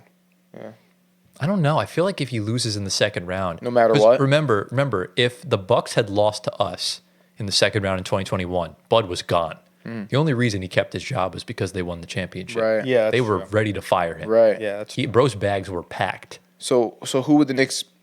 So if they fired Tibbs, Yeah. who are they going to pick up? No as question. their You coach? better go get Taylor Jenkins or Mike Brown. Taylor Jenkins. Okay. Or Better Mike. get I like one the of Taylor Jenkins. Yeah. That might be good. That's something they should do. Yeah. They won't. Or get Sam Cassell from Boston if Yeah. they allow it. They probably won't. Yeah, because that's But what do you do about the roster? What do you do about Mikal? What do you do about all these guys if you lose to Boston? Oh man. well. blow it up? The current untouchables on that team are Brunson, Brunson. Pat, Hart. Most of OG. the roster's untouchable. I hate to break it. Besides Mikal. Yeah, I don't think Mikal is untouchable. I think Mikal is. No. I would not. I just don't see how you give up that many picks for a guy and That's you give up true. the I would season. move. What I do you would do with move. that? I would move Mitch. That's a guarantee. It's a guarantee. Move Mitch. Achua, don't come back. Keep McBride. That's the only keep from the bench. No, but you have to keep McCall too, because if you trade him now, you're going to get nothing. You You're know what I not. mean? You could try to get something. Like, what are you I'll gonna tell you get right for now, McCall? if Mikhail puts up a stinker in the playoffs, you're probably I'm like dead serious. You're gonna get like some bum that's on salary filler, like someone like Kyle Kuzma, and like a couple seconds. Like he's Right. not even worth one first round pick. Yeah. That's how bad he's been playing. Yeah, so you have to keep him. You have to For at least hope, one season. You have to invest in him and hope that he, You could always move him at the deadline next year. huh? You could always move him at the deadline next year. But what But that's what I'm saying. you're Like, you have banking to hope on that he him- plays you're good. gonna have If to he hope plays that it's good, happening. yeah. And if you want to move on, but if he's playing good, why would you move on from him? Well, no, because That's if the he's problem. but if he's playing good, He wants the more money. but no, if he's playing good, then you can trade him because Yeah, exactly. For higher value. Because you could play so good and then crash and burn in the playoffs. It happens Yeah. to so many players. Right. Like even with James Harden and Embiid throughout their career, like Paul it George. happens. Exactly, same thing. Yeah. Now the last scenario: what happens if Detroit comes in and runs y'all out the gym in the first round, or Milwaukee? Oh, You could then- play either one of them. Then there, he's gone. well, that's the is biggest he? Is he though? Yeah, I think he's gone. Tibbs is definitely gone. Tibbs for is sure. gone. Yes. But is Leon McCall Rose. gone? I think Leon Rose should go if you lose in the first round. Okay. Yeah, because he built the team. Yeah. Yeah. That's culprit Not number one. against that. I think that this Knicks team, I was like, before they traded McHale, I was getting a little uneasy because I think they had potential. And I think you run it back with Randall. I think he would have played well to start the season, could have been an all-star. You could have flipped him for someone. You could have flipped him for KD because you had the picks. There were so many options this team had. You couldn't even. Katie didn't want to go to New York though. I know he didn't, but like you could have even traded for a guy like MPJ, and that could have made a No. huge impact. If I'm being honest, they should have saved up the assets for Devin Booker. But Devin Booker, you would have to wait for another season. They're not going to trade him unless he requests out. Yeah, he loves playing. I guess this was their only He loves option, playing in New right? Would you say? I think they could have just ran it back with the team they had. I Yeah, think- Bring it back with the team, but then they're settling for See, mediocrity. But remember, they did pretty well last year without Randall. With Randall, who knows? He could have played really well with them. We didn't need Cat. Cat was just a nice, just I think you do need Cat. You don't need McHale. okay. That was where you fucked up. Okay. Yeah. The Cat trade wouldn't look nearly as bad if you didn't do the trade for Mikal Bridges. Yeah, 'cause I think if you picks. guys kept Hartenstein, that would have been huge. yeah. Defensively. Yeah. But defensively. that was the sacrifice they made with OG Anunoby. Yeah. You had to pay him. Yeah. Exactly. Man, that's an unfortunate situation. Seriously. Yeah, it's unfortunate. Yeah. But yeah, that's essentially the story of the New York Knicks. We always go on long Knicks We do. tangents for a while because he's a Knicks fan, but it is what it is. But yeah, we'll see. We'll see where we place the Knicks in our playoff power rankings. And speaking of playoff power rankings, I think it's time to get into them, shall we? Let's roll. Welcome, everybody, to the main segment of the show. As you can tell by the title and thumbnail, we're going to be doing our playoff power rankings for all the NBA playoff teams for this season. Obviously, by the time this comes out, we have another week-ish until the play-in starts. I think like April... 13. No, 13th is the last day of the season. Oh, 15. So the 15th is the play-in, and the 19th is when the first round begins. So obviously next week we'll predict everything, and that will sort of be that. So what we're going to do today is the top 20 teams combined, obviously the top 10 seeds in each conference. It's pretty certain that, these are going to be the 20 teams competing for the championship. I think Phoenix and them are all kind of done. It's not really Yeah, I worth don't kind of really- going into. No. So those teams are going to be involved in here. We're going to go in blocks of 5. We're going to take it in turns to reveal our 5s, and we're going to talk about it for a bit. We were going to talk about the Nuggets and the Timberwolves a little bit earlier in the show, but we just decided to incorporate it into this. So when we get to those teams, we'll do our segment on both of them, and that'll probably take a little bit longer than usual, but we have the timestamps down below if you want to skip around and everything like that. So yeah, guys, I guess before we kind of get into things, what criteria did you use with doing these rankings? My gut instinct. Yeah. That's fair. my criteria. Just based off how I rank them right now. Yeah. That's fair. Yeah, I kind of did the same thing. I Yeah. did like a combination of like All-Star break to now and just Yeah. like my gut with trusting them in the playoffs. Yeah, me too. That was mainly what I did. Okay. That's why I have the Cavs so low. Oh, yeah, my- definitely. Well, we don't know. It's actually not that low. You'll No, you'll it's not. see. The list But- hasn't been shown yet. You're definitely going to get an authentic version from me because my team is not in the playoffs this year. But let's see if these guys were biased towards their guys. There's only one way to find out. It's time for us to get into this. So on the screen right now, you'll see the legendary Caruso Davis Insane. on the screen. Gio calls him Antoine's twin brother. Honestly, I you. can't unsee it now. Thank you for that, Gio. I have nightmares every evening. Honestly, if you get that same haircut, you might look like and, that. and have a unibrow. Yeah, bro. And have a unibrow. And a unibrow, yeah. Because like unibrow. the beard's the same. Yeah. The beard is the same. That is Yeah. correct. I am so happy I have brown hair because like that Yeah. would curse me Yeah. for years. You just have to get like a mini suntan, and then you'll be. The funny thing is I don't think I'll ever be clean shaven for the rest of my life ever again. Put it here. We tried to tell you. I don't think I'm ever gonna be clean shaven the rest of my life. Sorry, Gio. What do you mean, sorry? Because you can't get facial hair. Oh bro. my You gosh. need Why is he outing me like He this? can grow a mustache. He Guys. can't grow a beard. Yeah, grow your mustache. Yeah. Have a nice staff. But Gio, we No, all that's can kinda at gay. least we can admit at least my beard's better, right? Your beard is so tough. It really is Yeah. cold. You look so good, Got bro. aura. I wish I could lie. grow hair here, but Yeah. yeah, don't hate it, though. that's what You I got have that? here. You have I that? have it. yeah. I have a full Italian beard. Like I have no like. See, I'm only half Italian, so I only these get fl- only like- get the half. So like subtle flex, like my goodness. Yeah, isn't it? Yeah, I don't think So I'll ever conceited. I'll never have a baby face for the rest of my life. Probably. I leave it the way. I like it. It's kind of a staple now. Yeah. Good. But let's get into our power rankings. So we're going to start off with the bottom five. So obviously, just go through your list of five first, and then we'll talk about it. Just so Yeah. for the audio viewers, if we talk about one team and then dilly dally, they're going to get kind of lost. So Yeah. just read your five. One person's headlining the segment. We'll move on to the next and everything like that. So Antoine, you're headlining the first section. Tell us your 20 to 16. Whoa, what a list. So the Heat, I'm sorry, you guys are bottom barrel right now. The Kings, same with you, mediocre at best. The Hawks, they fell a little bit for me at 18. Oh, I should say for Spotify. 20 is the Heat. Kings is 19. Hawks is 18. They're kind of subpar. They're there. I don't really know what's going to happen with them. The Mavs are 17 just because they're the Mavs. And I have the Bulls really high, actually. 16, I think, is pretty high. I don't know where they have them, but I like the way they're playing right now. They're playing good. Yeah, they are playing really well. Like I said, Billy Josh Donovan's Giddey. got Josh Giddey hooping, bro. Yeah. That backcourt is insane. And Kobe, yeah. Did they win the Caruso Giddy trade? No. Not Oh, come yet. on. He's playing great though. Yeah, but like if the Thunder win the championship without giving up a draft pick, Yeah, but they have Caruso didn't so do many. anything. They Caruso have didn't do anything for that so championship. Like, he's Caruso- averaging 6 points a game. no, but they like- signed Caruso for defense. Yeah. But even defensively, like they don't really they're need him. fine. I understand they don't need him, but like he's definitely serving that team a better role than what Josh Giddey offered. Slightly.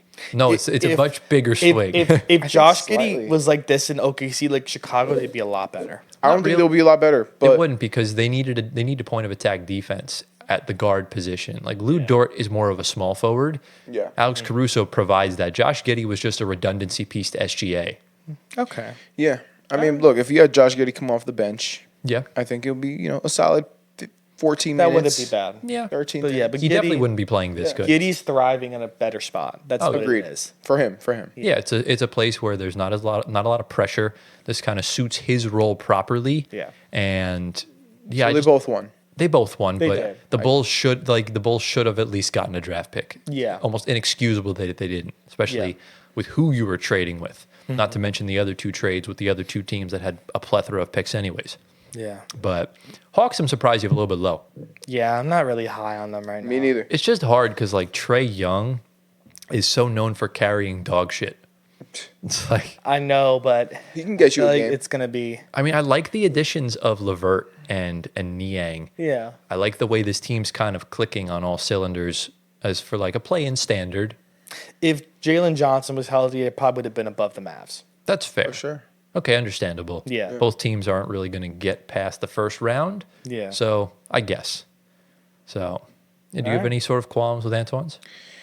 I like how you have the Bulls pretty high Yeah, on man. the list. Besides that, I mean, I have the Heat in the same place. You want to get into Yeah. my list Yeah, here? let's get into yours, Gio. Here is yours. So you have the Heat in the same place. I have the Hawks a little lower than Anthony. Just read out the numbers for the audio. Okay, listener. so it's Heat at 20, Hawks at 19, Mavericks at 18, Bulls at 17, and Kings at 16. The Kings are kind of just interesting. They are. I see why you have them at Yeah. 16. I put them up a little bit higher only because I feel like Zach LaVine and DeMar DeRozan, those guys, they can win you a game Yeah. in the play-in. You Yeah. know what I mean? Like they can win one game in the play-in. Okay. They have enough experience. Well, they You know have what I to play the Mavericks mean? Yeah. if the season ended today. So I think I have more confidence in them. But I don't know, man. You never know. If AD's healthy yeah, for a play-in game. you're right. You're right. That's a totally different But- beast. If he's healthy. And Sabonis is not healthy. That is Right. correct. He's been dealing with some some nagging injuries. Okay. As far as that kind of goes, I would definitely swap Atlanta and Sacramento. Okay. I'm definitely higher on the Oh. Hawks than I am on most of these Just West because teams. of Trae Young. Because of Trae Young and the way Reece Sachet's been playing over the past few weeks. He's been playing well. He's starting to break out. Yeah. He's starting to It's a very show good why he's point. the I'm happy number one about pick. that. Starting to climb up the Rookie of the Year ladder, even though he's not going to win it, obviously. No. What number is like second? He's like What'd you top say? 4 right now. Top I four. think, Yeah, somewhere along climbed those up a lines. lot. Both him and Alex Sarr have turned it around completely. Yeah. So, Yeah. aside from that, I really don't have any issues. Yeah. So, do you want to get into mine? Let's see it. Let's roll. All right, here are my rankings. So in 20th, I have the Heat. In 19th, I have the Kings. 18th is the Magic. 17th is the Mavericks. And 16th is the Bulls. Oh, solo on the Magic. Yeah, it's very low in That the measure. offense is horrid. Yeah, you're right. It's so bad. You're Like, right. Wait. Paulo's picked it up over the past few weeks, but like in a play-in game, I think you have to play Miami in the first game. No, you play Atlanta. And I said, you I trust need Atlanta offense. more. True. And right now, Good point. it's just so hard to trust a point guardless Magic offense. Mm-hmm. Like, it just clogs up everything. I think I have the Magic probably at 15 or 14. I don't even know. We'll see next slide, but they're not top 10. Yeah. Yeah, it's definitely higher. It's Yeah. just, I think if AD's healthy, I think they're definitely capable of doing more than Orlando. Mm-hmm. I trust Chicago more than Dallas. Wow, me and Tyler had the same list besides 18. Yeah, we actually did. That's crazy. That's crazy.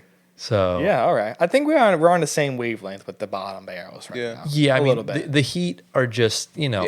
they're there. Yeah, they're They're just Unanimous 20. unanimous 20. very much unanimous 20. So, spoiler alert, they are bottom on our concurrent. Yeah. Yes, If exactly. you have eyesight and a working brain, that's, essentially that. Yeah.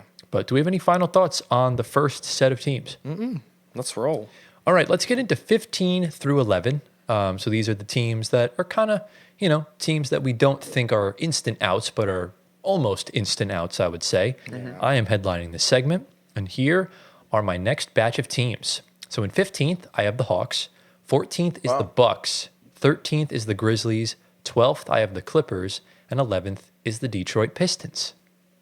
I have no qualms with this. I think that's exactly how I would have put it hit for him too, actually. Yeah, because look, there's a gap between the playoff teams and the Hawks, so they're a safe 15, and then there's like a big step up. Milwaukee, this team with Kyle Kuzma has been very poor. Yeah. With and without Damian Lillard. I mean, the net rating swing is horrendously bad. So yeah, really, unless Giannis has to do a serious carry job to Yeah. even get them out of the first I mean, that's round. what he's been doing. I saw a stat. He had 70 points, 35 rebounds, 35 assists in the past 2 games. Yeah, he's so been he's hooping. doing it. And look, You know? they have a back-to-back in this week with Detroit that determines seeding. Mm-hmm. So the Bucks are either staring at a first-round series against Indy or a first-round series against the Knicks. Yeah. Both exactly. could go either way, to be honest with you. No. I just don't know. Yeah. And Giannis is really going to have to do some serious carrying Oh, here. Memphis, same thing. Jaren Jackson's been a little banged up. We don't know what we're going to get out of Ja Morant. And the new coach. Exactly. And then the Right. Pistons and Clippers, I think, are another step up from both of those teams. I think they're both pretty much in safe hands. Yeah. So Yeah. So I like- hope you're happy. I did put the Knicks in the top 10. That's good. So here you go. They better be top 5. Even though I don't think they will get out of the first round, they are just a better regular season team. So I just had to give respect. Yeah, Yeah. of course. Which is totally fair because there's a big gap between 3 and 4 in the East. Yes. Very much. So, All right. yeah, that is my list. Who has the next? We're about to find out who has the next 5. It is Antoinita. Ooh. I did have the Clippers higher. So Magic at 15, like I said. Grizzlies at 14. Bucks, me and Tyler interchanged them. Pistons at 12. and Timberwolves at that 11 spot, just outside the 10 spot. I ain't gonna lie, Wolves are a little low. Yeah, I agree with that. I have the Clippers a little higher. Surprising. I mean, it's fair. Like I think what I saw the other day, 4 to 8 in the West have the same amount of losses. Yes, correct. That's crazy. Yeah, I mean, I guess Harden and Kawhi together is still pretty good. You know. Yeah. Very That's much why. hit or miss depending on health. Yeah. But right now, I put them. They're hooping. That's why I said. I think they're 10th. I think that's where I put them. It was interchangeable between them two. I think. Any reasonings behind the Bucks over the Grizzlies? Just out of curiosity. Giannis. Yeah. I mean, yeah, Grizzlies are fair. That's struggling what I with put. this new coach. That's fair. I don't trust that because there's no chemistry. Oh, you know what? I kind of forgot about that. I should have took that into account. I don't trust Yeah. that chemistry with that new coach right now. If I were to switch, I probably would switch the Bucks and Grizzlies, but too late now. Too late. So I just don't trust. You have a lot of the good rookies that are coming. Well, I mean, he's an assistant coach. They know him, but yeah. he could change up a lot. And the playoffs start next week. I mean, I guess it's also dependent on playoff matchups, like who you get in the first round. Exactly. Like they're both the Grizzlies are the 8 seed right now, but like you win the next 2 games, you're in 4th. So like Yeah, anything can happen. because they're all so close. Yeah. I like this list though, Anthony. Thank you. I try. Overall, it's good. So yeah, we literally had the same exact, except we had the Hawks and Magic swapped. Exactly. So You guys have the same brain here. We're trying. Yeah, we are there. we are. We are there. I mean, we've known each other for about what 6 years now. Long Yeah. time. So that's crazy. It is. OGs. OGs. Yeah, Septem- OG. September will be We talked 6 about years of me and you, Gio. So Huh? September will be 6 years of knowing you. So you I knew don't him. care. You knew him a year before. No, I knew him like 6 months before. 6 Yeah, months. it wasn't- Wow. Yeah. It wasn't long. It's crazy. So long. nuts, bro. But yeah, Gia, ready to get What do you into got, yours? G? Let's see it. Here is Mr. Gaios. Yeah, so I got the Magic at 15. I have the Clippers at 14. Bucks at 13. Okay. Grizzlies at 12.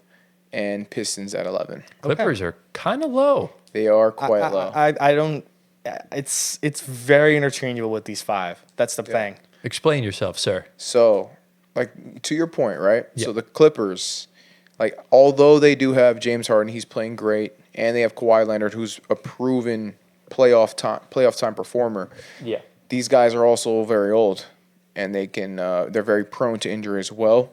So that's why I have them at 14. I just simply don't trust their health, like you were saying. Yeah. And That's then fair. Bucks at 13 above them because I do trust Giannis. I think he could single-handedly carry this team, and I think that he has a willpower and a determination no matter what. Even if there is no championship in sight, I still think he's just a super highly motivated player who's going to go out and give it his all every single time. So I have them above that for that one reason. And then the Grizzlies, I just think that Ja Morant is going to elevate. I just have that gut. You remember when I said gut instinct? Yeah. This is what I was talking about. I think Ja Morant is going to elevate in the playoffs. So Does this mean the opposite's going to wind up happening? you know what? Is he going to go History 0 of has 7 from the shown. field? History has shown otherwise. We'll see. I Time will tell. understand. Like a big disappointment with the Clippers is that Norm has been so bad since coming back from injury. Because he's not healthy. Yeah, He's still not. He's been so bad, Yeah. and What do you- they what need is it, Norm to hamstring? come back. Norm is really essential to that Yeah, hamstring team could be being very good. naggy. I'm still not fully bought in on Milwaukee. Milwaukee. I would say the same. I mean, the whole team, of specifically course. with Giannis though. Yeah. Like look, like in my opinion, Giannis is all-time great. Top 20, 30 player of all time, however you want to put it. It's like single-handedly he's not been able to get things done. Because obviously he was injured last year, so he gets a pass. The year before, he did get hurt, but he did wind up coming back. And in the playoffs, if you're banged up, if you're able to play, then it's kind of on you. And you lost to an 8 seed. The year prior, Middleton gets hurt against the Celtics in the second round. Giannis didn't really play that good. And then look, he played out of his mind in the NBA Finals against the Suns and against everything like that. Crazy. Everything like that. You don't win any of those series without Chris Middleton's closing offense. So that's kind of my thing with Milwaukee. I'm not fully sold on Giannis carrying a team like a Jokic can, but we'll just have to see. I think he definitely can carry a team, and it's on both sides of the court. Yeah. You mentioned Middleton. He did close a couple games, but Giannis closed games too. I'm talking on both sides, Right. defensively and offensively. Yeah. So, But Middleton he's proven it to me. Middleton's shot making in the finals was so glaring to me specifically. The crazy thing is that I know they wanted to get Middleton, but the replacement in Kuzma is not the ideal replacement That's the problem. for that guy. Yeah, we'll see. We'll have to see. But That's totally fair because If they tried for Levine, I would say that's a little more better for their suiting. for the most part, it's just hard because Levine hasn't really played meaningful playoff minutes in his life. yeah, So Yeah, so we don't know. I know. that's the problem. They wanted like a vintage like Wizard Kuzma that was like dropping 25, but it's not happening. If you had what Milwaukee really needed was like not so much a Kevin Durant. They really needed like a 2023 MPJ. Yeah. A 6'10 sniper that can defend and block shots. That was really what they needed. If they had Dame, MPJ, and Giannis, that could be a championship team. But imagine Middleton on the Nuggets. That would be tough. If he was healthy, it would have been cool, but it wouldn't have been good. I would think the Wizards move Middleton in the offseason. Maybe he goes back to Milwaukee. I think doubt that. he might stick around because He this could. team's actually got a promising young core. Yeah. And if they don't get a top 3 pick, they're not going to really need to project Yeah. that much. Having Yeah. the vets around him is good, actually, too. Exactly. So you need that. So All right, let's move on. yeah, I have no problems with any of these. No. So let's get into the top 10. So the top 10, RG. these are the playoff teams pretty much of that nature. And Gio, you, my friend, are headlining this segment. So read off your next 5 teams. So I got What the Knicks. fuck is this? What the fuck is this? Canceled. Out. Why? What the fuck is this? Can you please skip this fucking guy? I salute you. What the I fuck? salute you. He's so pissed. All right, read up your 5. Those. All right, so I have the Knicks at 10, Warriors at 9. You have zero ball knowledge.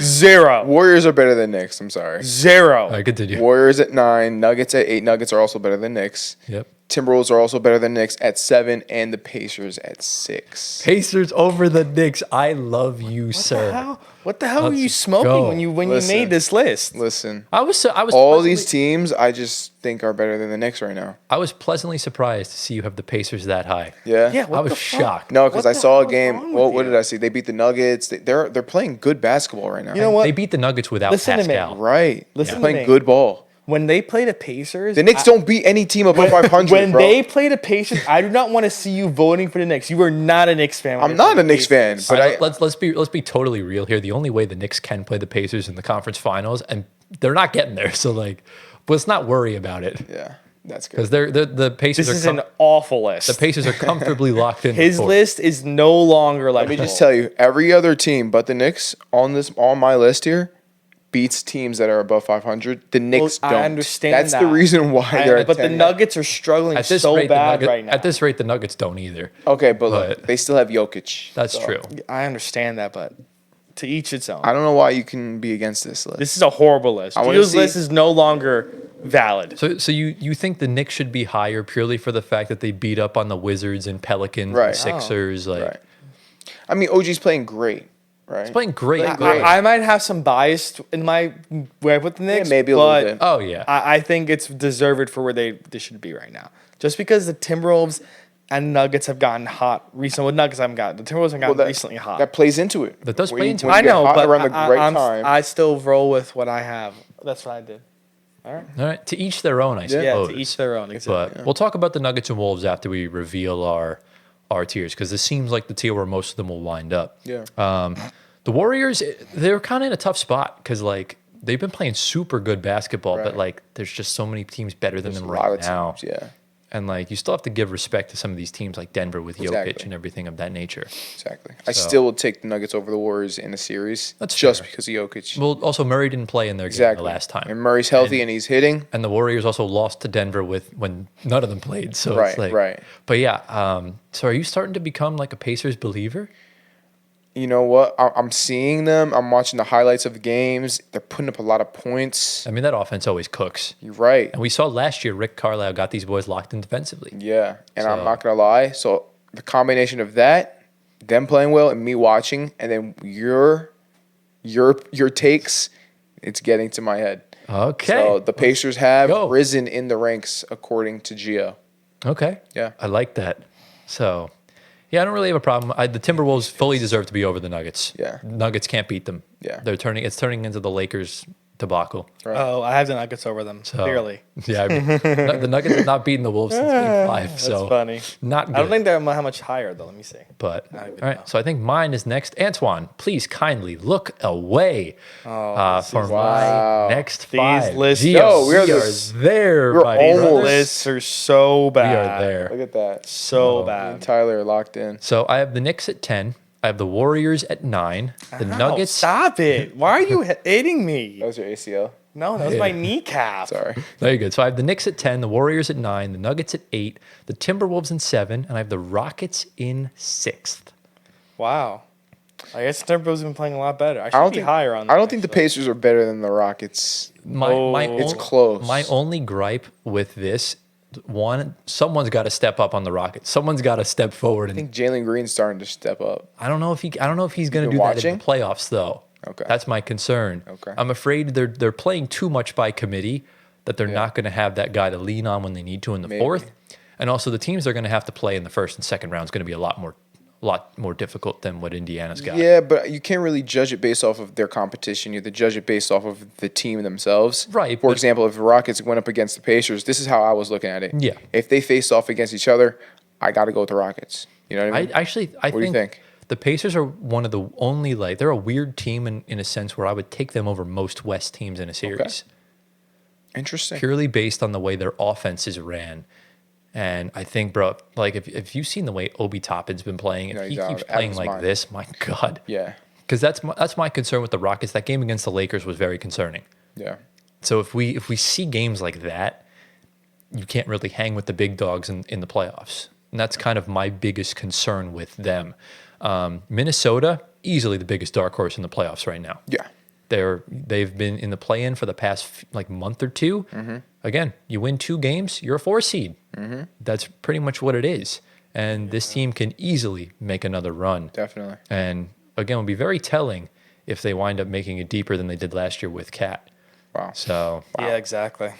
We'll see. yeah. right. Now that is a team that was engineered to beat Denver because it was, Tim Connolly knew what it took considering he was in charge of Denver. But so yeah, let's talk about the two. But let's get into Antoine's next 5, and then we'll talk about the Nuggets and the Timberwolves. So Antoine, let's get into your next 5. Read away. What a Oh, wow. Trash list. So the Clippers are 10 for me, of course, because the Wolves were 11. Warriors and Nuggets, same thing as these two. Pacers, butt cheeks, 7th. And Lakers just out of the top 5 at 6. Wow. I'm surprised you have the Lakers that low. I almost put the Lakers in 6th also. It's I was not that debating. low. They're I'm pretty high on the Lakers. You'll see in the next. I know. Yeah, I know. 'cause We know you're, you you're, He's a man. JJ Stan. Look. They're good. I do like the Timberwolves more than the Clippers. I don't know why I put them there at 10. I should have swapped them. Actually, the Pacers should have been 10th, and the Wolves should have been 7th, like you guys had too. Yeah. But yeah, I mean, I am high on the Pacers. They're 7th for me. But Yeah, I don't know. I think the Lakers and Pacers should both be higher. They should probably be in the next tier. Again, Nuggets, Warriors, Clippers. It's kind of the same. Let's just chat about Minnesota and then go to top 5. Okay. Yeah, we'll chat. Minnesota. No Yeah, we'll talk about Minnesota. That's fine. Look, man, this team has found themselves. Minnesota looks really freaking good as of late. Yeah. All across the board. And it's all led by the guy at the top, Anthony freaking Edwards. He's been hooping his ass off. Yeah. He's still shooting obscene numbers from 3. It still just is What is he shooting? Like 42 or 42.3, something Yeah. like that, something along those lines. easy? It's insane. And look, Minnesota's figured out the defense because it was going to take time to adjust without Karl Anthony Towns on the roster. And it's just, it's just normal. You're feeling out the process, kind of going through the motions, stuff like that. And look, man, I love the way they're playing. We had a problem earlier in the season with Jaden McDaniel's offense. He's found his shot. Oh, yeah. He found his groove. And the man putting it all together. We talked about him the other night, Gio. Rudy Gobert. You asked me when we talked about the Wolves last time, what happens? What happened, was it when all these guys came back from injury? Rudy Gobert came back from injury, and this team's been surging defensively. And forget about the defense. In his last 4 games, or his last however many games, I think his last 4 or 5 games, Rudy Gobert is averaging 21 points, 19 rebounds, 1 assist, 3 stocks on 71% from the field. Look, man, I can't say anything. I can't hate right now because that's actually obviously really good. 3 of his last 4 games, he's had over 15 rebounds. Yeah. He has been... Didn't one game he had like 25? 25 at Detroit, yeah. Yep. Crazy. And he's been playing super good basketball. Look, he's doing his job. He's that anchor guy, right? Yeah. This is back to the Utah days. This is where he really thrives because Rudy thrives with a good guard, not a good forward, because Karl Anthony Towns was taking up everything offensively. Now, with Donovan Mitchell, he was able to cook with that 2-man game with the pick and roll, hiding in the dunker spot. Right. Because he's not like an Evan Mobley, where Evan Mobley needs to be a 5 out in the corner. Rudy can't shoot, so he's basically just in that dunker spot like Aaron Gordon, Peyton Watson, that kind of role. Whereas now, you really kind of find that groove with Anthony Edwards. It even looks a lot better with Julius Randle. Because it still looks bad on some, like that spacing's still dog shit, but like it works. Because the guards can shoot. J-Mac can shoot. Right. Alexander Walker can shoot. Right. Ant can shoot. Conley can shoot. They all. They're looking good. They are. And I think it was good that Mike Nori specifically was able to get some head coaching opportunities last year in the playoffs under the wrong circumstances, unfortunately, because of what happened to Chris Finch. But the two of them, the fact that he still is there is crazy. He should have gotten a head coaching job. But the two of them, you have basically 2 head coaches. Right. Yeah. 2 really good coaches. Right. So, Yeah. Yeah, man. Timberwolves, not enough could be said about them right now. Yeah, I mean, I can't say anything bad about the Timberwolves. yeah. Yeah. So They're rolling. Like, Dante looks a lot better. Oh, yeah, I forgot about Dante. Randall looks good. Nas does Nas things. right, Nas. The starting 5, Conley looks significantly a little better. He's playing better than before. Yeah, Rudy's been phenomenal. That's literally of course. And then Randall, of course, I feel like Randall is a big part of their identity. He as well, is. too. Yeah. Like wherever he goes, he's like an enforcer. He brings the energy. He does. He's someone that brings out the best in Ant. He does. I'm curious to see what they do next season if they stick him around. He has player options, so it's on him. Yeah.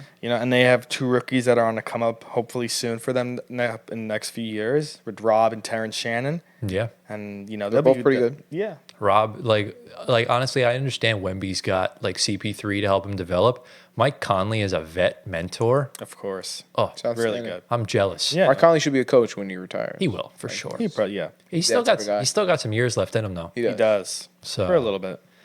Yeah, man, Minnesota. Not enough can be said about, and I've been defending Minnesota since they made the Cat trade. Just told you, just give it time. It's okay. And Yeah. look at him now. Yeah. No, I was with you the whole time. They've I had believed in Anthony Edwards. biggest Yeah. turnaround in the West in our. No, the Warriors have the biggest. I think turnaround. both of them are pretty warranted. I think Warriors for sure. Because Yeah. like the Warriors were like 12th were. in the West. Yeah, they Minnesota were. was hovering in that 7-8 the entirety of the Yeah. time. But Yeah. Jimmy Butler brings a whole different vibe to that team. Yeah. Minnesota just needed to gel. They just needed time to kind of put things together. Golden State just needed that one missing piece, and they Yeah. found themselves. But Yeah. look, man, Minnesota, 7th on our list, fully warranted in my opinion. I think if they didn't start the season off like horse shit, they would be higher. But Of course. I said it in the bold predictions. I think they can go to the conference finals. I would love that because possible. Ant's my favorite player, and I don't discount him at any time. I did put him 11th here because Yeah. riding a hot wave right now could crash a little bit, but That's fair. Yeah, no qualms about that. Yeah, and we'll see what happens at the end of the season because you could be playing anyone in the first round, but right now I would take Minnesota against almost anyone in the West. Okay, So I don't have any. I would love to see a Minnesota OKC second round. Oh, Oh, that would be insane need fireworks. that. It might happen. Ant versus SGA Oh my goodness. Yeah, I got Ant. could happen. it could exactly. But yeah, do we sort of have any final thoughts, questions, comments, concerns regarding the Nuggets or the Timberwolves before we get into our top 5 teams? Let's roll. All right, let's get into the top 5 teams. This is the last part of the power rankings. These are the teams that we think have the best shot to win an NBA championship, or at the very least get to the conference finals / NBA finals, stuff like that. Yes, sir. So, Antoine, you are headlining this final section. And remember, Beautiful. for the Spotify viewers, let them know your rankings. Here are your top 5 teams. Wow. What a top 5, Gio. Whoever you're texting, tell them my top 5 is elite. It's Fetty, our feature guest. Okay. Yes, sir. Tell Shout them the out, bro. Raptors are nowhere near the top 20. Okay. Hopefully soon. So the Rockets are 5th. Love what they're doing, of course. Knicks at 4 is crazy. Yeah, it's wild work. What? Knicks at 4 is crazy. What? I'm sorry. Just continue. Yeah, bro. just Blasphemy out of both of your mouths. Blasphemy, I tell you. I sound like Stephen A. on a You're good just day. a bias.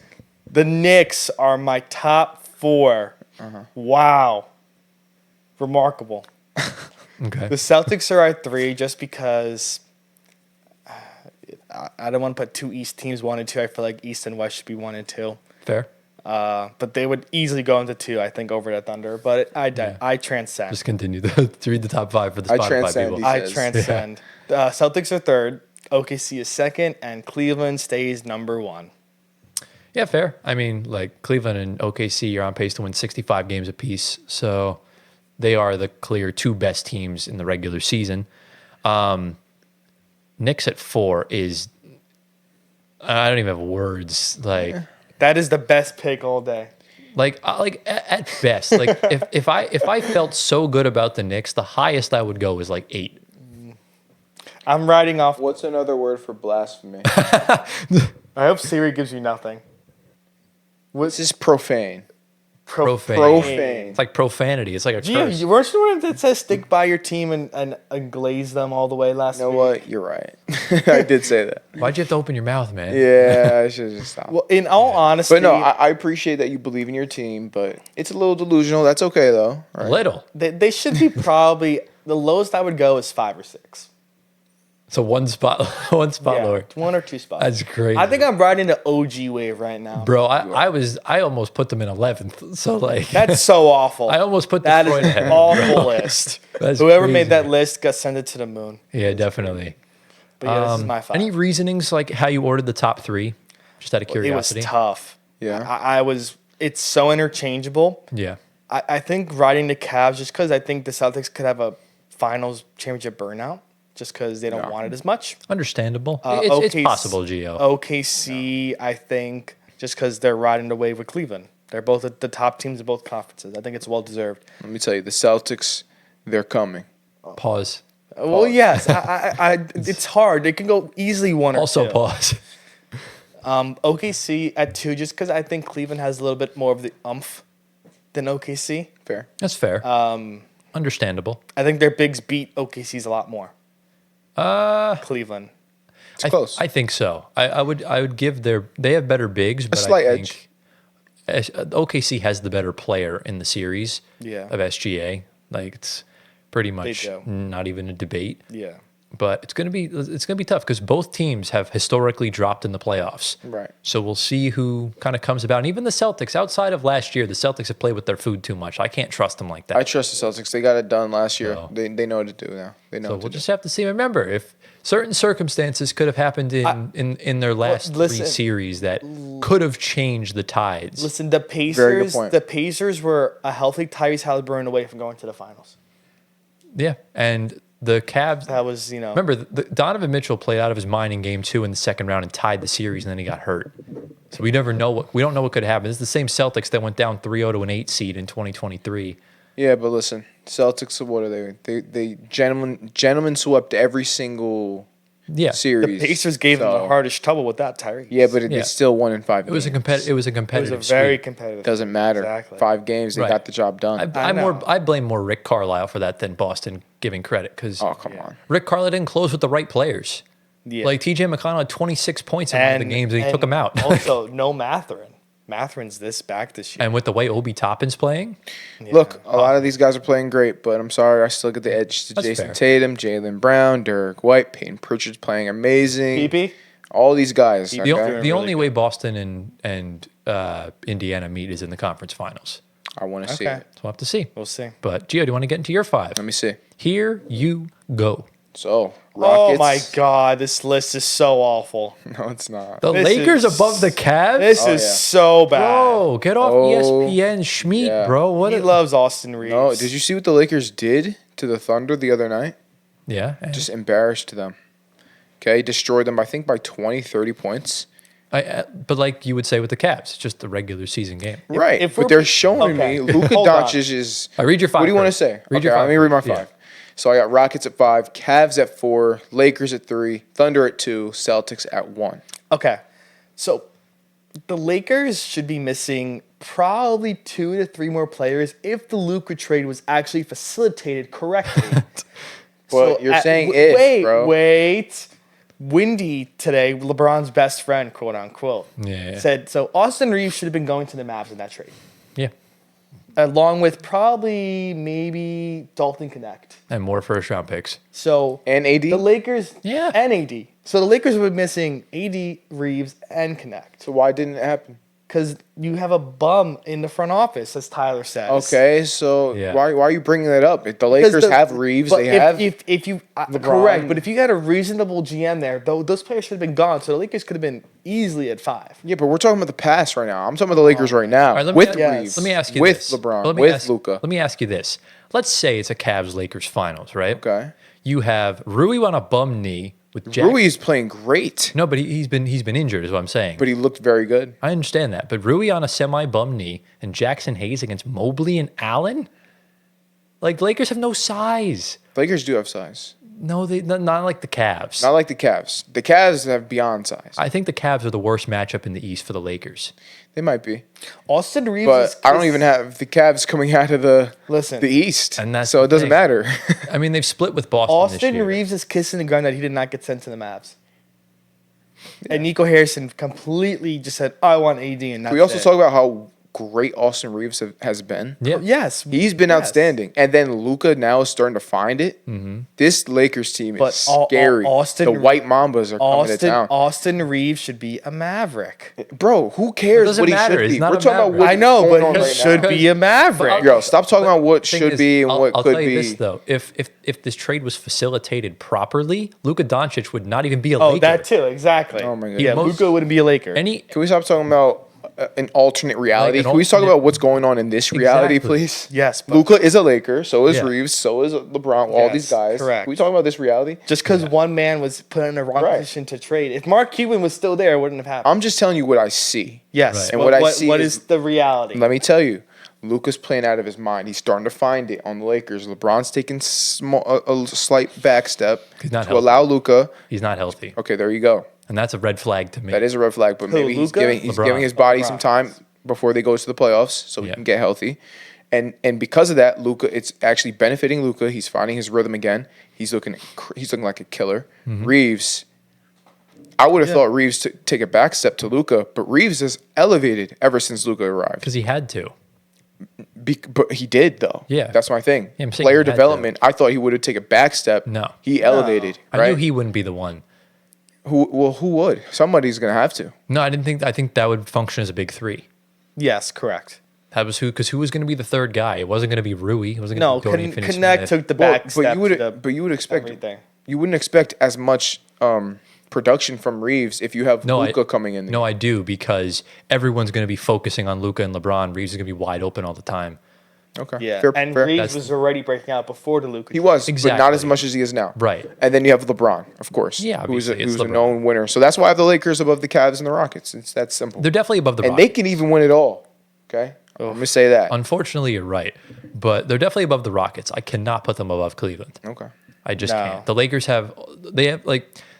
have flaws as well, way more flaws than Cleveland does. I just think JJ Redick is also, even though they do have flaws, Yeah. JJ Redick is the better coach. I think he might be the best coach here If they had on this list. if they Mark, had a center, Mark Dagnall is by far the best coach out of all. I don't of know these if I guys. agree with that. Or Ime Udoka. Thunder can't get it done in the Ime. I like Ime, but the Thunder can't get it done in the playoffs. Right. We'll have to see. The Lakers haven't gotten it done since the bubble. Okay. if So- the Lakers had a functional center than Yeah. what they have right now, I could see your point. Yeah. If I don't trust Jackson Hayes in any playoff, he shouldn't even be in the league for other reasons. But like Yeah. that's besides the Okay, point. well, yeah. But like I don't. He's not like He's going to get spoon-fed lobs, obviously. Yeah. But like in a conference finals, if they get there, he's going to get eaten alive. Yeah. I don't know. I think he might hold. I think he can hold his own. I don't think so. He was a lottery pick, but he hasn't been showing. Yeah. He can hold his own, but of course, if you have Mobley and Jared Allen, he can't guard both. Right. You know what I mean? So Yeah. Celtics over the Cavs. Interesting. Yeah, no. That's one team Donovan Mitchell shows up against is Boston. Yeah, but He notoriously does. I just have too much faith in Boston right Okay. now. I'll have to see. We'll have to see what their right. durability level is He looking is. like when the time comes. Should we get into my 5? Let's see it. Here are my top 5 teams. Oh, So I have the Lakers at 5, the Pacers in 4th, the Celtics in 3rd, the Cavaliers in 2nd, and the OKC Thunder in 1st place. Lakers in 5. Is that what you Did you said? see the new one he came up with today? Oh, what did he say? Here, let me pull it up right now. oh, KFC, UFC. No. No, Shannon bro. Sharp, is that who you're talking about? Yeah, it's Shannon Sharp, but I'll tell you what he said. He said KFC, UFC, No, but it was- OKC in 5. So here's what here's what he said. He said divorce court, child support, Lou Dort, Lakers in 5. Yo, I'm not gonna lie, that's funny. That's funny. Yeah, He makes first Yeah, take it fun is with fun. that, actually. he does. Yeah, but yeah, the Lakers should be no higher than 5 in my opinion. I still think this roster is heavily flawed on the defensive side, and even on the offensive side too. Like, I don't trust their front court not named LeBron James. Their bigs outside of LeBron are horrible. Well, again, I say insanity. Rui's not that bad. I Insa- think Dorian Finney-Smith can guard multiple positions. Insanity. Running back the same thing with Rui is insanity. Gosh. Rui should have been traded. Is insanity. He should have been traded, but it is what it is. Had they gotten Mark Williams and he was healthy, they would have been a lot higher. But the 3 teams in front of me, or the 4 teams in front of them, I trust way more than the Lakers. I think there's a gap between 5 and the rest of the top 4. Wow. His pace pick is like my Knicks pick. I don't see them at 4. I'm sorry. They're definitely more capable of being 4 than the Knicks, though. Yeah, Ugh. I agree with that for sure. Because I think I saw a stat on the Pacers, like they've been one of the best teams since the new year started, especially since like All-Star break. They have. Because Well, what happened to the Cavs not being 1? the Thunder are the best team in the league. Like, it's not even a debate. All right. Like, the fact that I think they had Hartenstein and Chet together for like maybe 15, 20 games, and they have like 64 wins right now. That's the only reason why. I think right now, because the Cavs are the best team in the East, but like the gap between the Thunder and everyone else in the West is insane. And plus, SGA is going to win the MVP. I'm putting that pressure on him. Yeah. Have to. There's no Not wrong. I like excuse that anymore. I like that, Tyler. You That's win. not wrong at all. You're on pace Put to that win. pressure. You're on pace to win 68 games. If you win 68 games and crash out in the second round to whoever, that's on you. Ooh. Like Yeah. that's I don't know what else to say. Apply that pressure, bro. And honestly, I tweeted it out the other day, and I said it a few minutes ago. I would take the Pacers in a series over most teams in the West if they get to the finals. I think there's a legit shot they can win it all. Because, like you said, Gio, I think they could beat an injured Milwaukee or Detroit, whoever they have to play. Yeah, that's easy. They will play Cleveland in the second round. That's gonna. I think I did The say. Pacers can beat Cleveland. I said earlier on in the season, whoever wins that series will win the whole thing, and it's gonna be. I think whoever wins that can win it all. Okay. I think they could both beat Boston, and whoever you're playing, whether it's OKC, Denver, the Yeah. Lakers, Minnesota, whoever. Yeah. I think this is the most invested I've ever been in NBA playoffs. Yeah. And so I'm so ready for it to Yeah, happen. I think right I'm now. very. happen. We're very invested. I Yeah. think too. The only reason why I didn't put the Celtics in my top 2 for a couple of reasons. One, obviously the Cavs and Thunder have been obscenely good in the regular season. Right. Yeah. And 2, like I said, was last year, was it them truly locking in, or was it the other teams just not being durable or not locked in as well? Come on, bro. But look, it's like, what do you Genuine like? sweeps across the board. Right, but like, how do you want me to view this? Because let's take it back a little bit. In 2023, they didn't pay attention to the Heat, and they lost that series. Right. 2022, they lost to Miami in the conference finals. 2021, they were injured. They lost to us in the first round. 2020, they should have beaten the Heat in the conference finals. They didn't. And then they lose to LeBron in 2019, and they just haven't been able to get it done past the conference finals, except obviously 2022, they made the finals. I Right. forgot about that. And again, they played with their food too much in game 3 against the Warriors, and the Warriors won 4 straight games.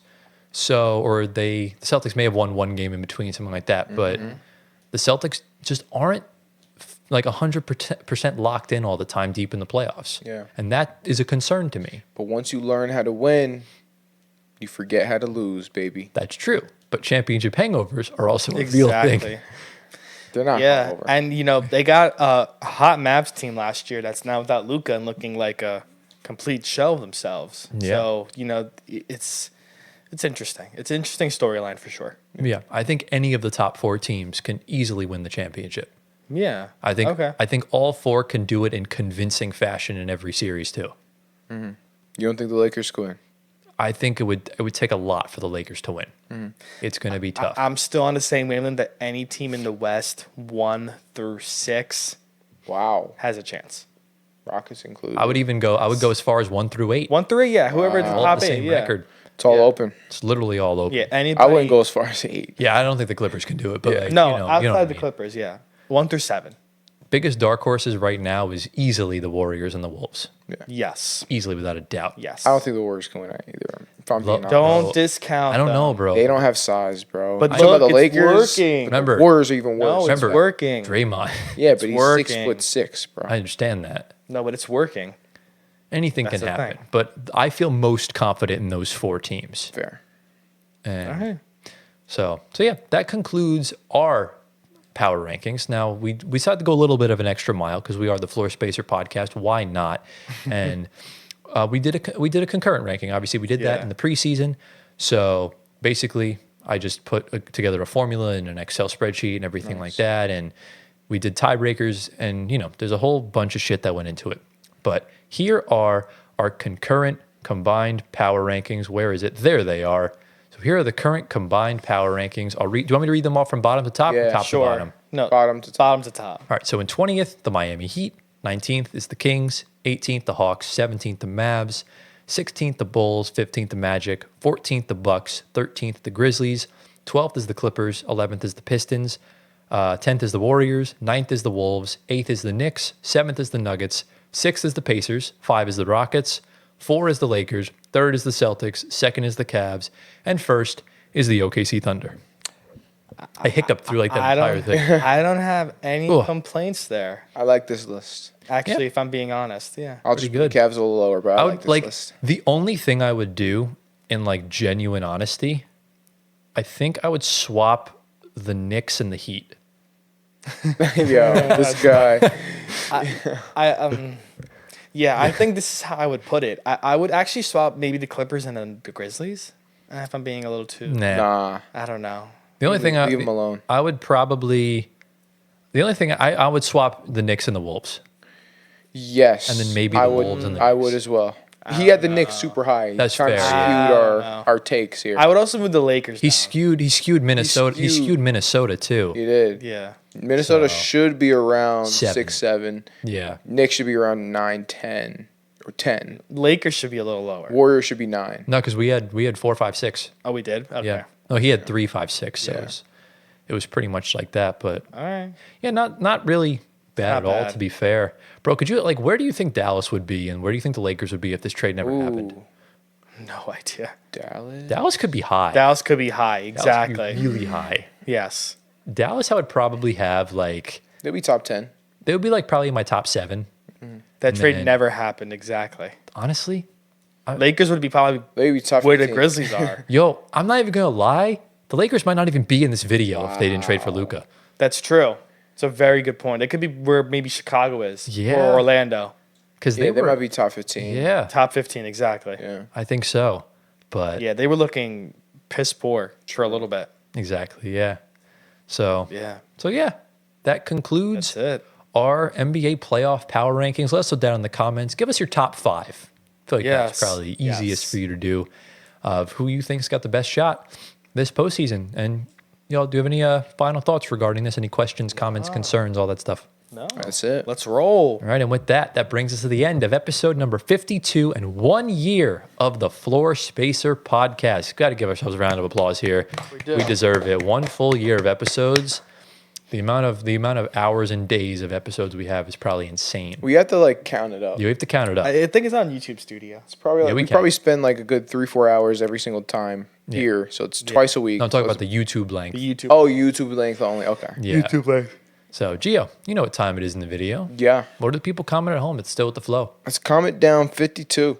52. Let's go. Comment that Okay. down because Yeah. big That's a number. 52 one whole year. So And good. that's the amount of cards in a deck. So, exactly. That's the deck is complete for now. deck is complete. One Real deck quick. is complete. Real quick, I'm thinking of a card. What is it? Ooh. The Joker card. Wait, chill. That's not in the deck. Aw, Is it hearts? No, you got to just tell me. the no. ace of Yeah. Oh man. Whatever of what? All right. Is it 10 of diamonds? No, but you're go- kind of close. I'll go. What? Oh, he's close. Yeah. The Queen of Diamonds. It was the Jack of Spades. The Jack of Oh. Spades. Yeah, there you go. Just Okay. random. But yeah. So we're back to business as usual. As you guys saw, next week we begin it. year number 2 of full episodes. So obviously we're going to record this the day after the regular season ends, the day before the play-in starts. The episode will come out after the play-in, so our playoff predictions might be screwed because of the play-in results and stuff like that. But you're going to get our full, unadulterated playoff predictions from play-in to NBA Finals. We're going to react to our regular season standings predictions from from October, and we're going to reveal our picks for who we think should win the 2023 or 2024-25 NBA awards, and probably a couple other segments here and there. So expect a bit of a longer episode next week. This episode was also a little bit longer, but it is what it is. It's playoff time. We got to lock in. But if you enjoyed today's video, be sure to drop a like, subscribe to the channel, get us to 6K. If you're on Spotify audio platforms, give us 5 stars, answer the polls, all that good stuff. Follow our socials at FloorSpacerPod on the usual suspects down below. Yeah. Get Gio to 1 million Instagram followers. You can get our personal descriptions, our personal socials here in the description below. Discord server, hopefully is out next week. We talk to you come playoff time. You can talk to us. Exactly. Don't spam us at 3 o'clock in the morning And about the games going on when we're sleeping. Well, Exactly. actually, I'm going to be committed to watching every playoff game this Wow. off season, this playoff, barring we're not filming because we're all filming 2 days of the week. exactly. You should yeah. commit yourself to watching every playoff game too, Gia. I don't know if I can do that. I don't know if he has enough time. You should in the commit day. yourself. I'll Last try. year I did a good probably 75-80%. Yeah, whatever games you don't watch, just watch the highlights. Yeah, absolutely. Or but we could just use his league pass. You could watch like the raw footage. You're gonna have to Unless do it's league not pass. over. I don't know. I don't You have know. league The pass? 3 months. I got a free 3 months. Yeah. Oh, okay. So I'll have to I take a don't look. know. But Take a look. Yeah. yeah. Do we have any final thoughts for the viewers before No. we head on out of here for the week? Let's That's roll. it. Deuces, boys. Celtics on my B day tomorrow. Ready to cry for my B day because we're gonna get smoked. Yeah, you're gonna Bro, lose you by had the Knicks at what, like 4? Calm 4. down. Yeah. They're playing the Celtics. They're going to get smoked by 58, but we hope you all enjoyed. Thank you all for watching. We love you all endlessly. Fuck Nico Harrison. Yeah. And we'll see you all next week in episode number 53. Peace